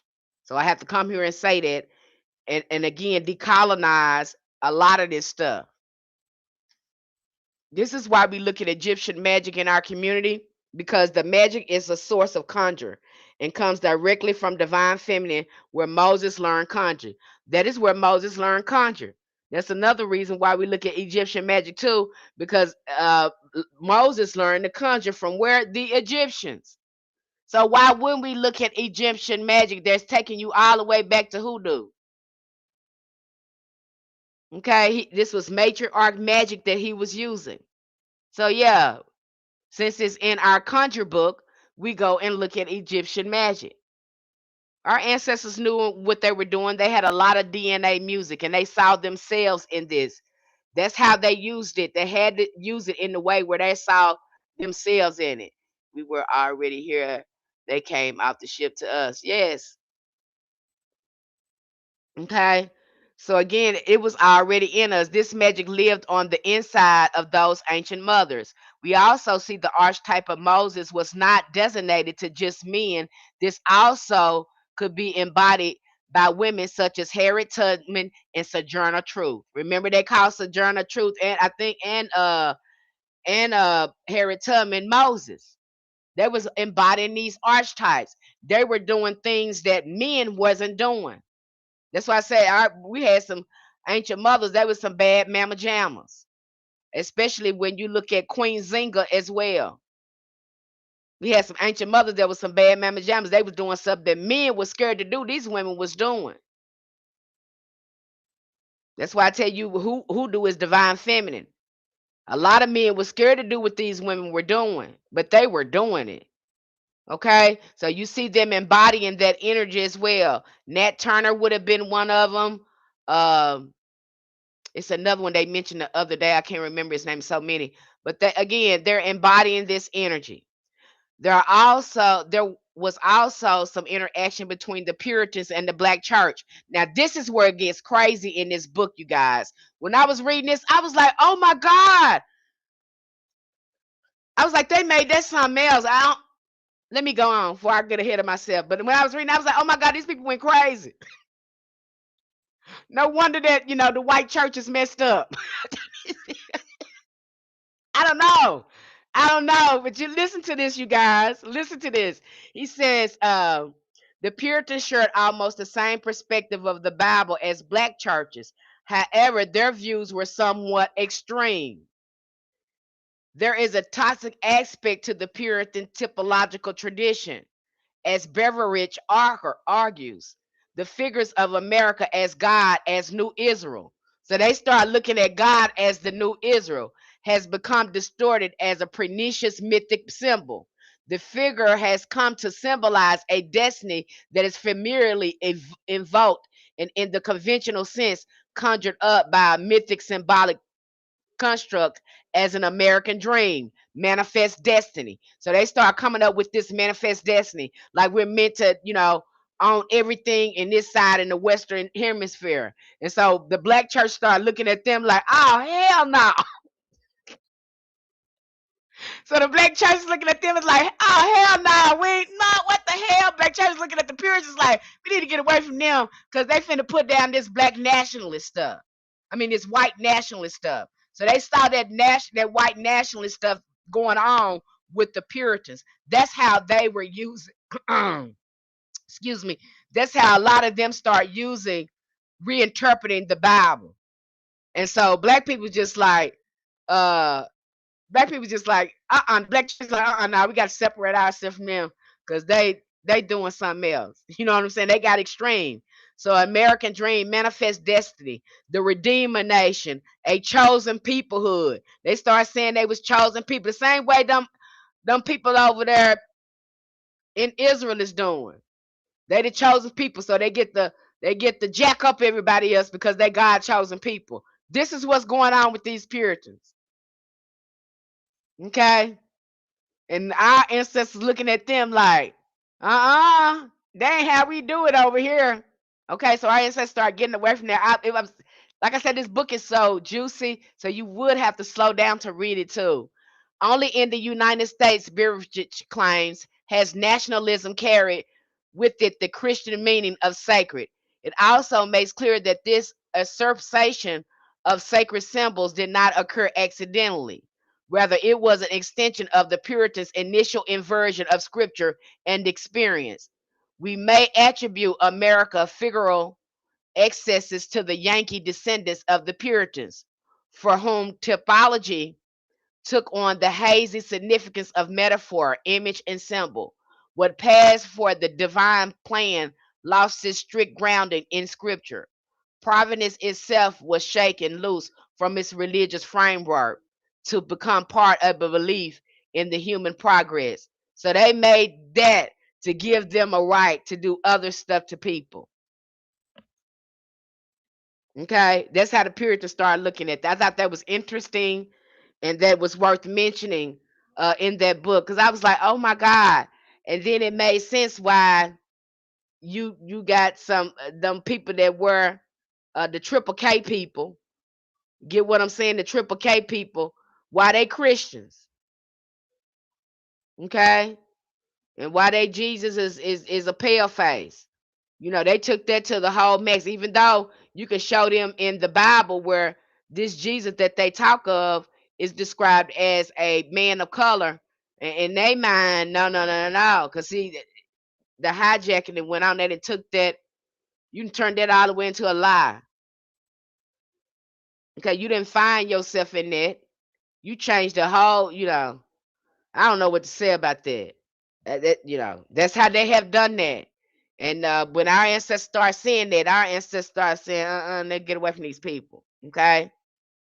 Although many of the books we read focus on the African origins of hoodoo, I highly encourage that embracing American Indian roots are imperative to really understand hoodoo. The roots, the herbs, the dirt we use in our work come from America and not Africa. African people and American Indians became one people.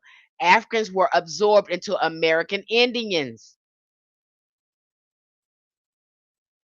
You can't go to somebody's country and still be that nationality. You're going to become American. You're going to become an Indian. We absorb you. Even if, I was talking to one practitioner. She said, you can go to hoodoo or whatever, you can do hoodoo or whatever, but I'm telling you, when you talk to those Africans and you tell them that you're African, those people from there, they'll tell you you haven't been, you're not us. They're a matter of fact about it. No, you're not us. You've never been here.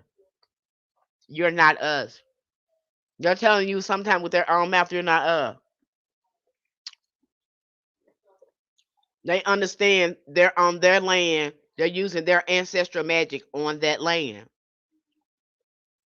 They understand that. You were not born here. You're not African any longer. That's why in New Orleans they're not celebrating. They celebrating their kinship with Africans and Indians, but they're not calling them African Indians.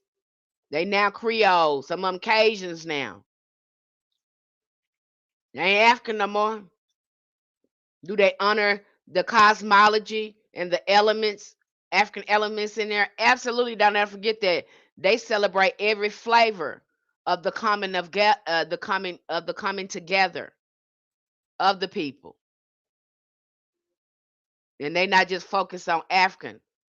They again they celebrate the coming of all the people becoming one people. That's what Mardi Gras is about. It's got its own flavor. Are they denying the Africans? No, they celebrating the coming together again of a new people. These are new people now. They're no longer African.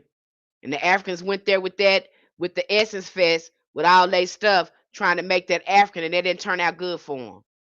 They try to do that with the Essence Festival, try to make Louisiana, New Orleans, with that, bring all in that African stuff and disrespect the culture and the people there, and that didn't turn out good for you.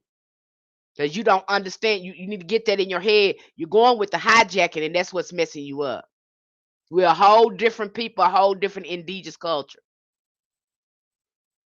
And many of us are not, we don't practice Christianity the way y'all practice Christianity, like the colonizer. A lot of us don't practice that like that. Okay? That's what's getting you going for the hijacking. And you bought that stuff in there trying to make it all African in New Orleans, and that wasn't happening. Because that's not African. These are whole new people. You get that in your head. Okay?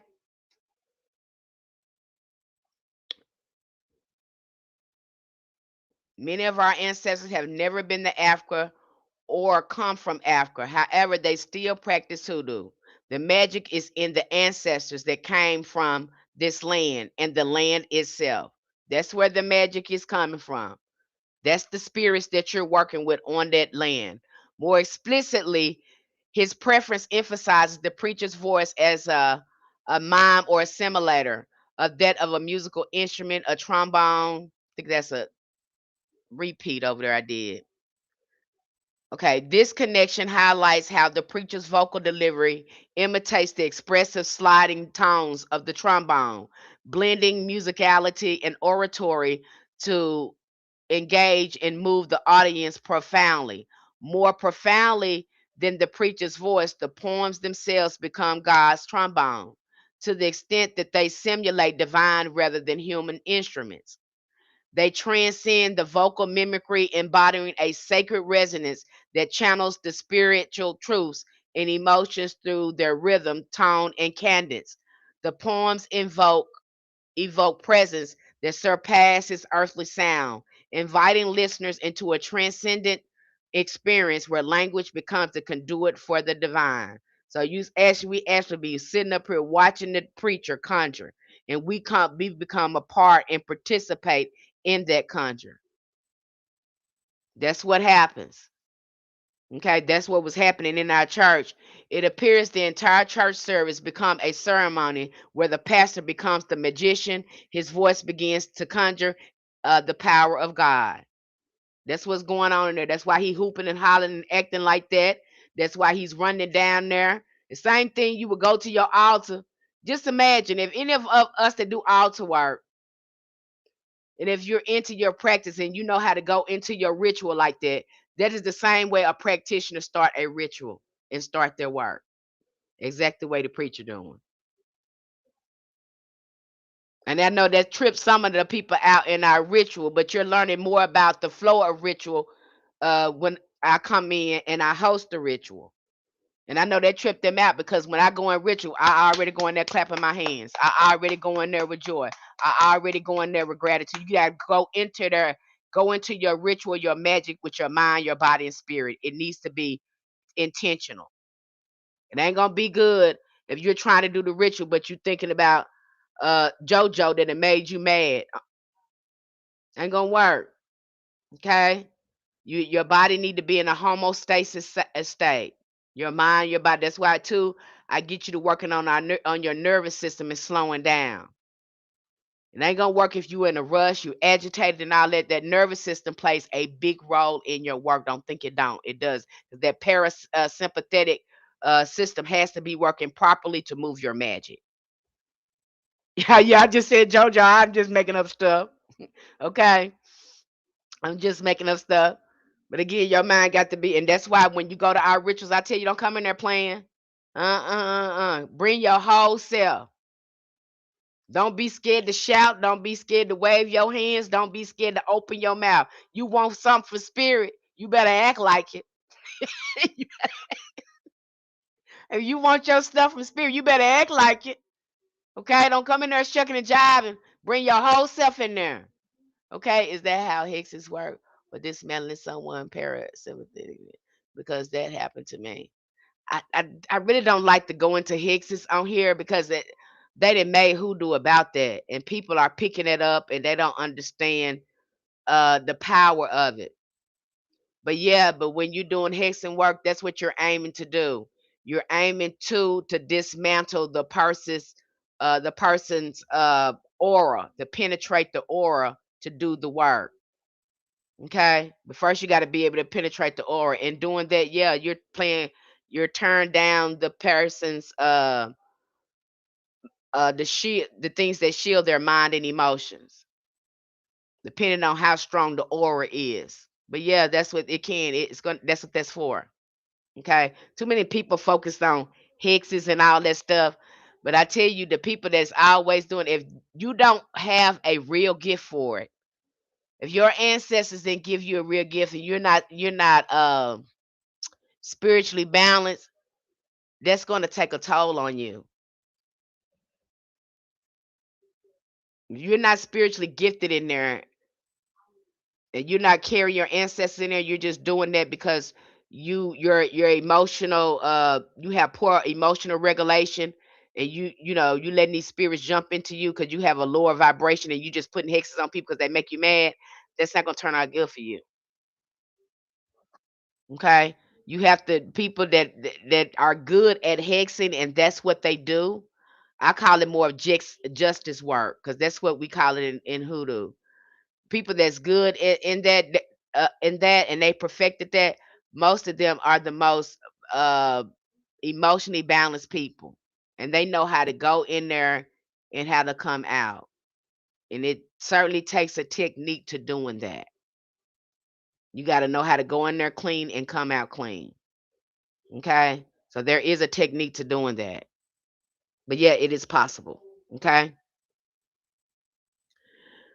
What is very helpful in the book, not only does it addresses Christianity in conjure context, but it adds the Orisha. So he talks about the Orisha in this book and how our ancestors was looking at the Orishas in the book.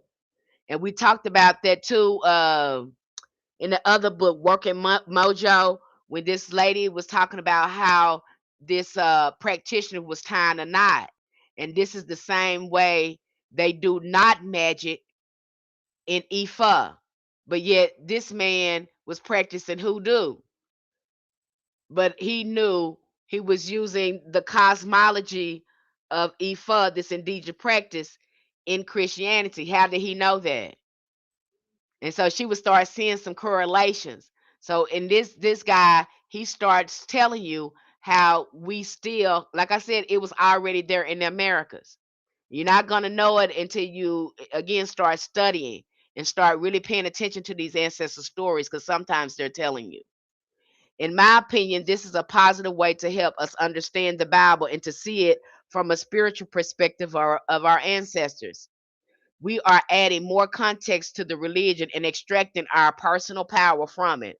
Unlike developments of Caribbean and South America, the condition of deculturation and repression in North America ensured the atrophy of every African pantheon of gods among the generation of native born black people. Nonetheless, three Orisha roles appear to be continuous with the folk representation. Moses as the diviner, he was seen as again Orunla. They can see him in that archetype as Orunla. Two, the herbalist. Again, Osayin. They can see him too as Osayin or Osayin. Three, the messenger, the trickster. Again, Elegba, Ishu. Okay, the Lord of divination. Ifa responds to Moses as a seer and prophet, whereas Moses, the hoodoo doctor or root worker, corresponds to Osayin, the herbalist. This continuity highlights why African spiritual frameworks have been adapted and preserved within a new culture context, reinforcing the resilience of ancestral knowledge despite the systemic efforts to erase it. So again, they were putting in, again, they were seeing Ifa in Christianity. It was in there, okay, hiding under these other archetypes. That's why they see Moses as the conjure man. Okay, he's the greatest conjure man ever lived. Why are they saying that? Because of these all these aspects and faces that they're seeing in Moses that is in, embodying their ancestral technology. They had to see it like that. Okay. We can also observe how we can better understand the biblical archetypes in hoodoo. It is important to learn more about Ifa and voodoo. We tell you of surety, the decree hath already passed the judgment seat. Let me stop there before I go into this. Now, this is why, too, in our community, we go into it, we study all of it. We study all, we have to look at Mexican magic. We have to look at Puerto Rican magic. We have to look at all that because this happened to our ancestors abroad to understand hoodoo and to understand some of the concepts and things in hoodoo. We have to look at that, especially Mexican magic. Because when you're looking at magic, Mexican magic as well, you're looking at the connection with the people on the land.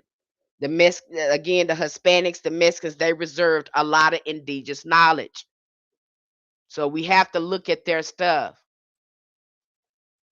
Okay. The old Mex, the Mayans, and all that, they have connections with that history. And some of those, they still have some of those spiritual practices. So we have to look at that because that connects us back to the land and it connects us back to our ancestors. Does that make sense? Sounds like Zora Neale Hurston research. Okay.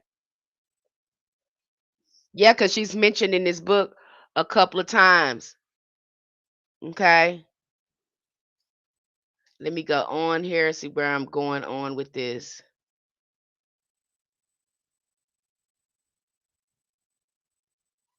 Okay, so we tell you surety, the decree hath already passed the judgment seat of the undeviating God, wherein he hath said, surely hath the cries of the black, a most persecuted people, ascended to my throne and craved my mercy. Now behold, I will stretch forth my hand and gather them to the palm, that they become unto me a people, and unto them their God.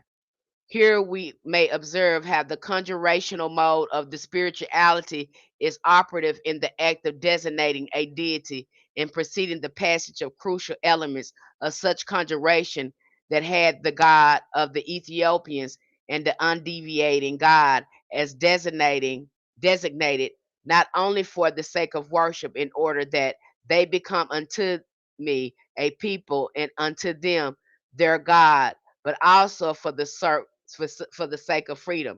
So you have them also start adopting, because you'll see the Ethiopian Bible is heavily used in conjure. You have some people that use the King James version, and then you'll have some of the older people that use the Ethiopian Bible.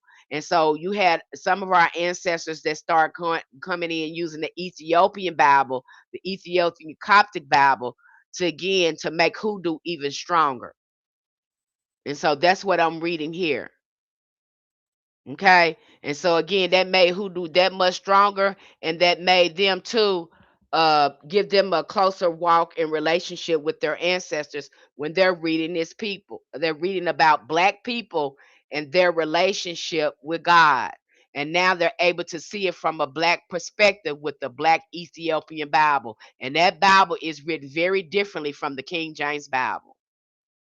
And you'll hear a lot of practitioners prefer you have an Ethiopian Bible than a King James version because of the books and the way it's written. It is written from a more ancestral perspective. Okay, it's giving members in the Patreon along with a lot more resources. Check out the community. Yep. Okay, we have a lot of resources. Okay, and we just added another great tier to that. Okay. So again, if you have an Ethiopian Bible, a lot of people say the King James Bible, but I've heard many of the older practitioners recommend the Ethiopian Bible, and they definitely talk about that in this book. The reference to freedom is crucial because it is to be read not only as a simple prophecy, that is as a visionary prediction of the coming emancipation. And remember, our ancestors, they were using that tale of Moses, let my people go. That right there gave them the vision to manifest that civil rights and that freedom into reality. They kept that front and center because that was the reality that they were dealing with. And so, in keeping that vision, embodying that, they made that happen. That they made that a reality. Whether it is a profoundly understood as a prophetic incantation, as religious expressions intending to induce summon. So again, they're making it evocation. They're evoking this into reality. They are manifesting this. Okay, they're speaking this word the same way we read that the Bible now. We're not doing what these people is doing. We're not listening to what they're saying. We're doing what they're doing to gain that power to walk into the embodiment. That's how we look at Christian. That God is talking to us. Okay, we are that God. We them people. Okay, that's how we become the story. That's the embodiment of it. We're not just telling the story, we become the story. We are manifesting this. It becomes our reality. Very different from how the colonizer look at it. He's using it to control you. Okay? He's using it to again to imprison you. We using it to free ourselves. So very different perspectives. Okay? So it's the incantation, a religion expression to induce, summon, and conjure the divine for the realization of some emancipatory future. This intertwining of spiritual designation and liberation highlights the power of faith and ritual in shaping both identity and destiny within the oppressed communities. That's why I would tell the people in the church hoodoo has never left the church. Hoodoo was front and center in the church. Never left. Even the concepts on how you looked at Moses, the occult knowledge was already in the church. It was embedded in there. There was no way, because the way we looked at things. So the occult knowledge, again, your perspective was the occult knowledge. I hope that makes more sense. And you're really not going to understand it until you educate yourself and go in there looking at it from the perspective of your ancestors. And it's very different from the way they're practicing Christianity now. It's more colonized now than it was before. Okay? And that's only because they didn't want hoodoo in the church. And now we had to open up these spiritualist churches. The women wanted the spiritualist churches. They wanted to keep hoodoo in there. It was these men that was being told, hey, you're not going to get funding or any of that. If you keep hoodoo in that church, you're not going to get no funding. And so the Freemasons was up in there. I already went through that. Exodus thus emerges as a foundational narrative within the typological ethnogenesis of Black America, serving both spiritual anchor and a template for collective identity. The figure of Exodus encapsulates the hope and promise of divine deliverance, linking the historical plight of African American slaves to the biblical liberation of Israel. This sacred parallel not only reinforced a sense of peoplehood grounded in divine election, but also sustained the perseverance of enslaved people through the anticipation of eventual freedom. In this way, the Exodus transcends more historical reference to become a living dynamic force within the Ethiopianism and broader African American religious consciousness, shaping both communal memory and aspiration of emancipation. You see that how they made that and transformed that, and it became a reality for them. That's how they looked at that. If they were God's people, they were looking at the ancestral memory up in there. They're looking at Egypt. Now they got an Ethiopian Bible. Again, it's doing nothing but bringing, amplifying their occult knowledge with an Ethiopian Bible, because that Ethiopian Bible is telling you everybody up in there black anyway. And when you can envision that and you can see that, you can bring that into reality. And they embodied all of that. They went back and they found that ancestral knowledge, and they even empowered it more with the Ethiopian Bible, looking at that from an Ethiopian perspective. Okay. Okay, just went through that.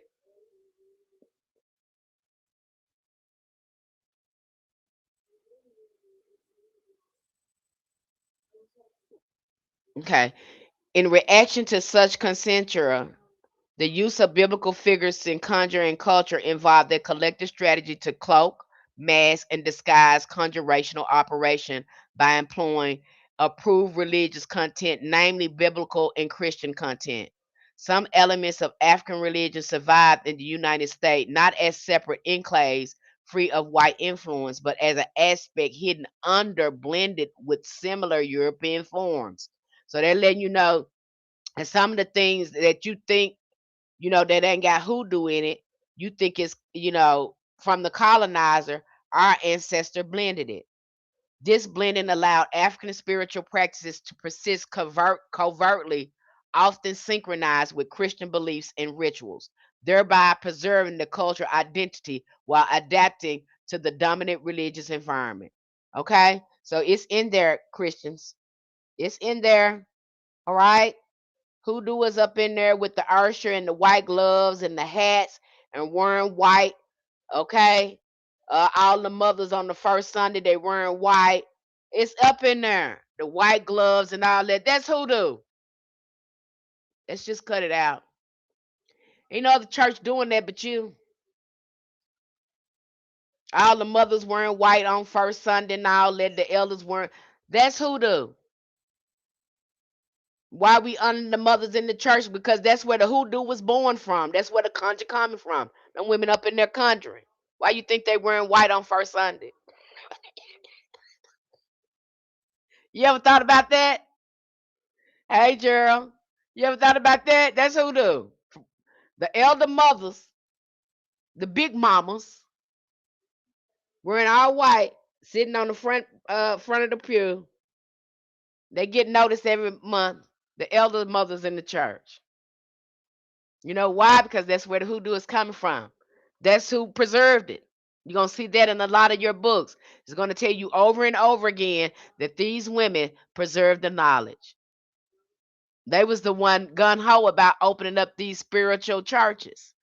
They were being led by women trying to preserve the knowledge. Okay? The culture of music, in addition to folklore and language, also envisages a masculine blending. Now, this right here, our magic was heavily into this. Heavily, heavy. I can't recommend this. I can't emphasize this enough. How much magic was in our music. I mean, it's so much magic in our music, it ain't even funny. I love what's her name on TikTok. Her name is Conscious Oracle, and I see her when she doing it. Honey, she be using those hymns, and when she's singing these hymns, sometimes her whole TikTok is just singing the hymns, and she is invoking ancestors the whole time in the hymns. She's doing conjure. Those old hymns and stuff had magic in them. This little light of mine, I'm gonna let it shine up. They had conjure in it. All those songs, all those hymns, even some of them blues songs had conjure in it. Let me move on. You don't think it did? Let's move on. The culture area of music, in addition to folklore and language, also envisages masculine and blending affected reference of African American European musical sources. This is evident in the way rhythms, instruments, and melodic structures from African traditions merge with when I'm gonna say indigenous traditions merge with European sources and creating a unique musical form such as spirituals, blues, jazz. This musical expression served both as a means of cultural preservation and adaptation, reflecting the complex interplay of, of indigenous heritage and European influence in the United States. James Baldwin, very interesting because he comes up, observed observed it only in his music that the Negro, this is what he said. This is what James Baldwin said. He said, it is only in his music the Negro in America has been able to tell his story. It is a story which otherwise is told compulsively in symbols and signs and hieroglyphics. It is it is revealed in the negro speech and in that of the white majority and in their different frames of reference. This insight highlights the profound role music has played as a unique and vital form of expression in uh, I'm sorry, and a vital form of expression for African Americans transcending conventional language to communicate their lived experience and cultural identity. The blues are sung not because one finds oneself in a particular mood, but because one wants to put oneself in a certain mood. This is why we're using the music. We're using the music to tap into that frequency. Just by saying that, they're saying, hey, okay, we're not singing the blues. We're tapping into a frequency to feel something. That's why we're singing this song. That's why we're doing this. We're conjuring. We're trying to get there. That's why we singing the song. That's why we doing the music. Because we're conjuring, trying to get something. We're calling something down and into us. Okay, that's why we singing. That's why that's so uh that's front and center in our culture, music. You got to know it because everybody copying. Everybody want to do it. Everybody wants your music. They copy. You know that is your, again, that's your ancestral heritage that's in you. Everybody want to copy it. Everybody. I don't know a person. It's crazy too. Ain't nobody copying their music, but everybody copying our music. Let's sit with that for a minute. I mean, this is a global thing. These people in America, that they telling us we ain't got no culture, none of that, but everybody want to copy us. Let's sit with that for a minute. And here you is want to go off somewhere else and pick up somebody else's stuff. And your stuff got all the sauce in it. It's got all the zest in it. Okay?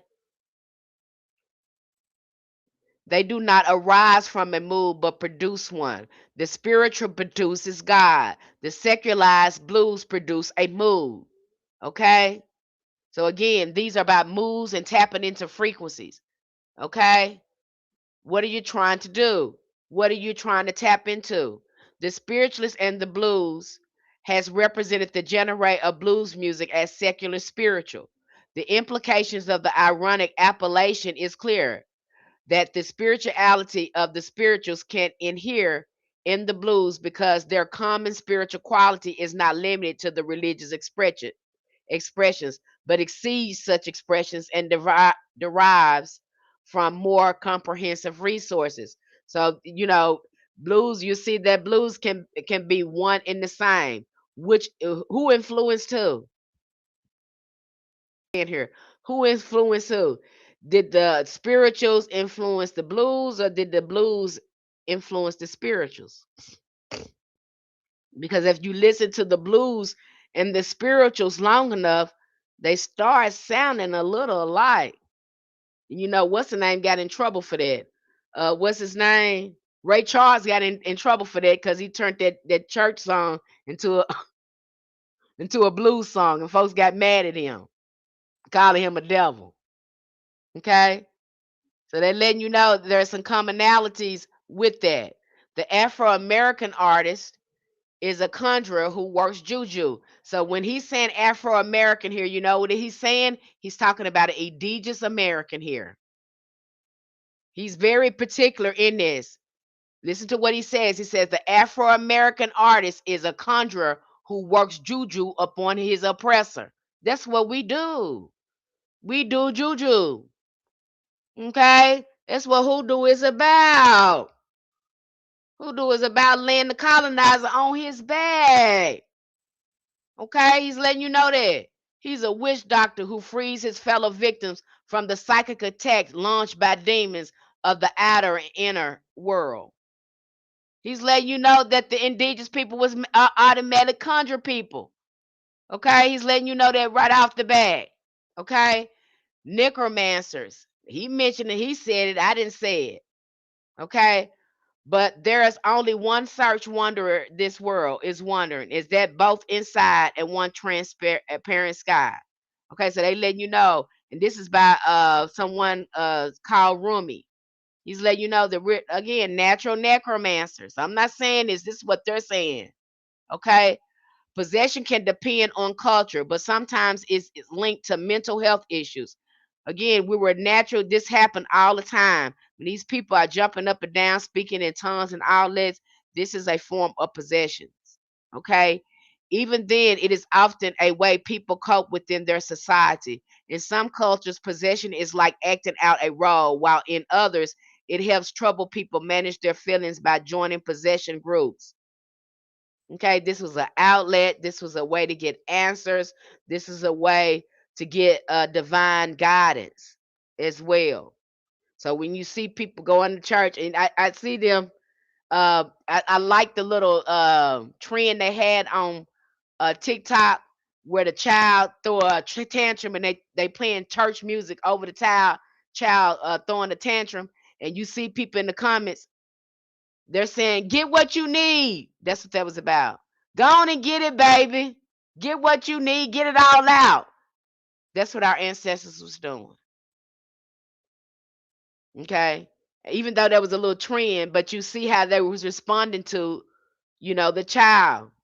Like they were getting the Holy Spirit. They're telling them to get what you need, get it all out. That's what possession was used for. You get an insight, you get a direction from the ancestors. Okay. Let me go on here. While in others, it helps troubled people manage their feelings by joining possession groups. Sheila S. Walker found that normal people can enter trance-like states through things like brain activity, hypnosis, and cultural learning.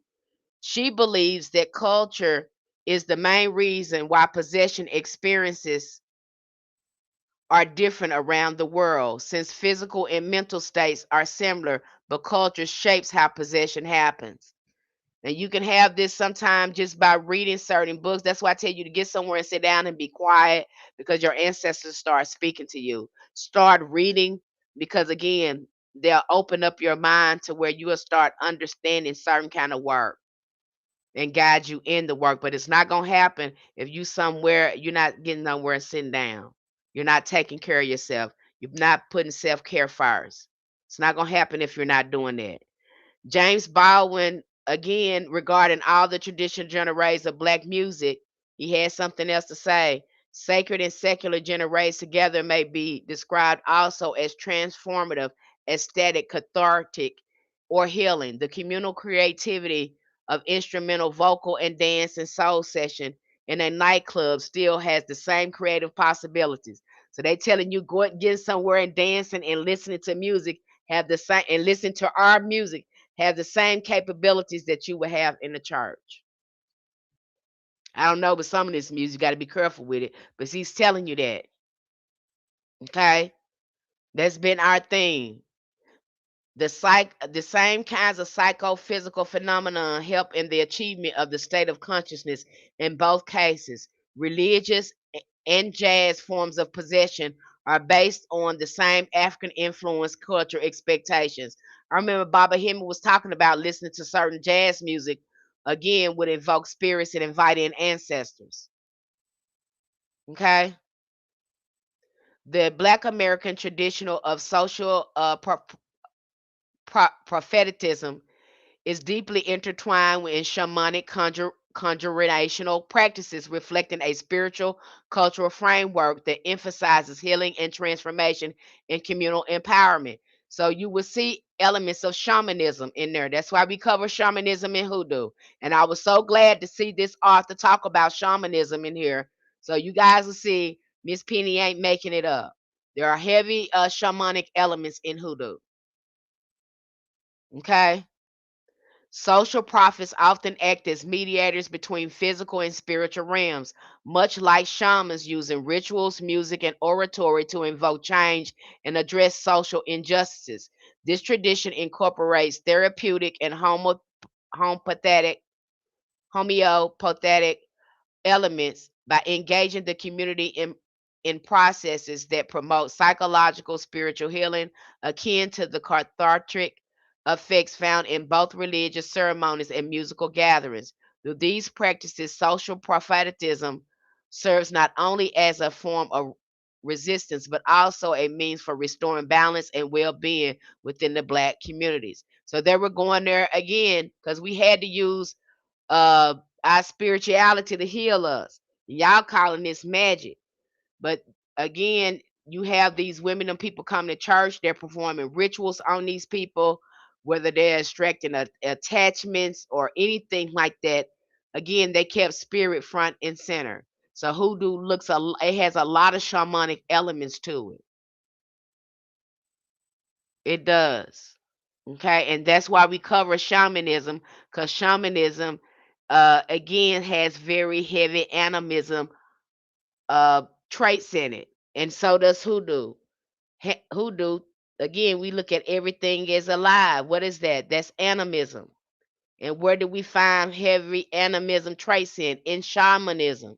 And what is shamanism? Shamanism is the oldest spiritual practice on the planet. That's where everything started from. Before any religion was even brought up. Okay, so that's why we looked at that.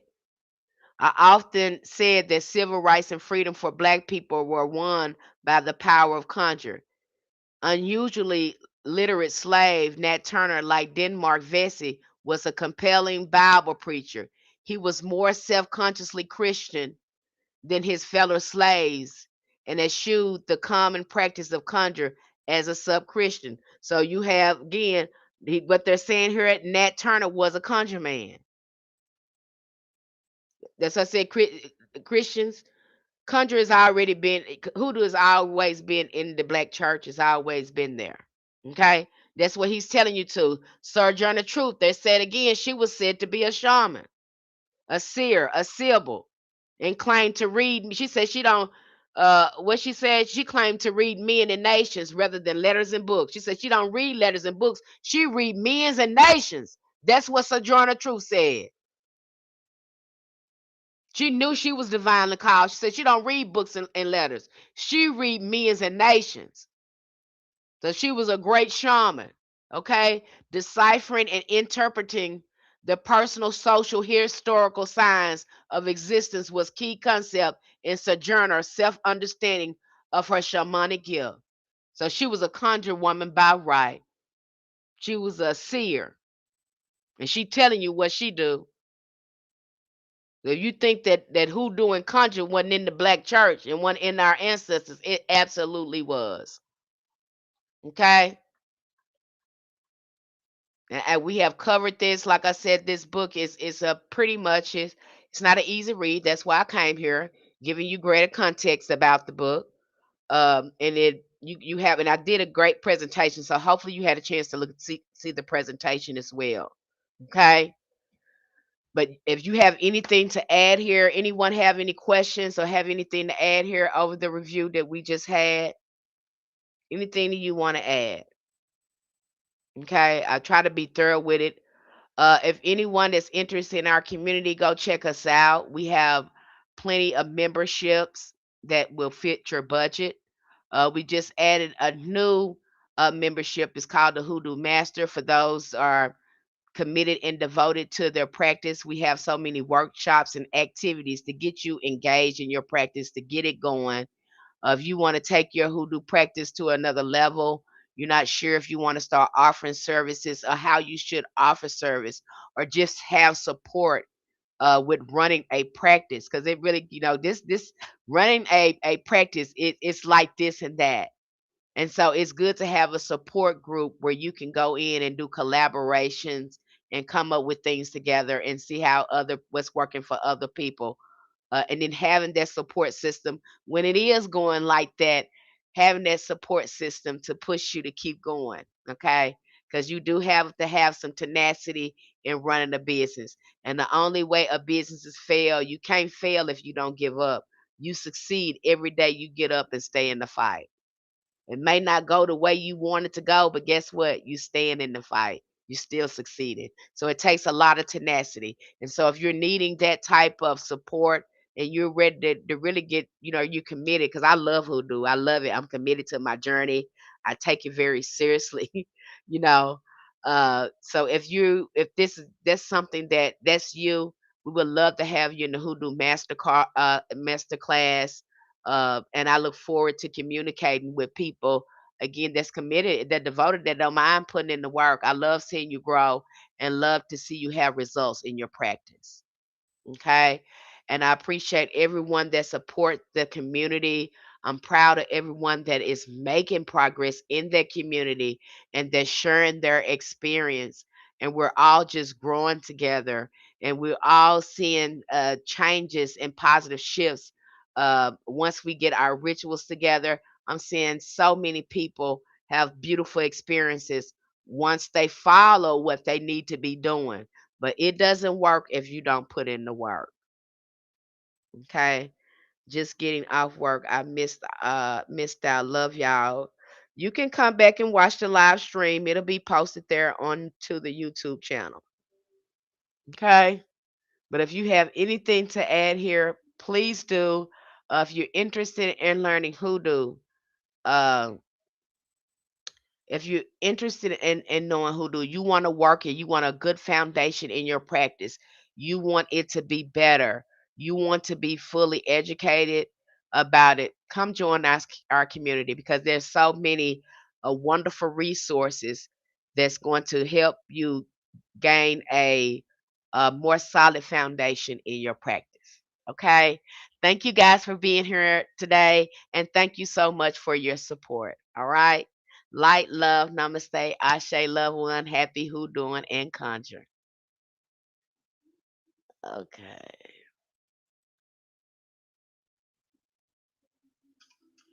Okay. Love you guys. Don't worry, Oracle Deborah. You can watch this video later. Love you guys.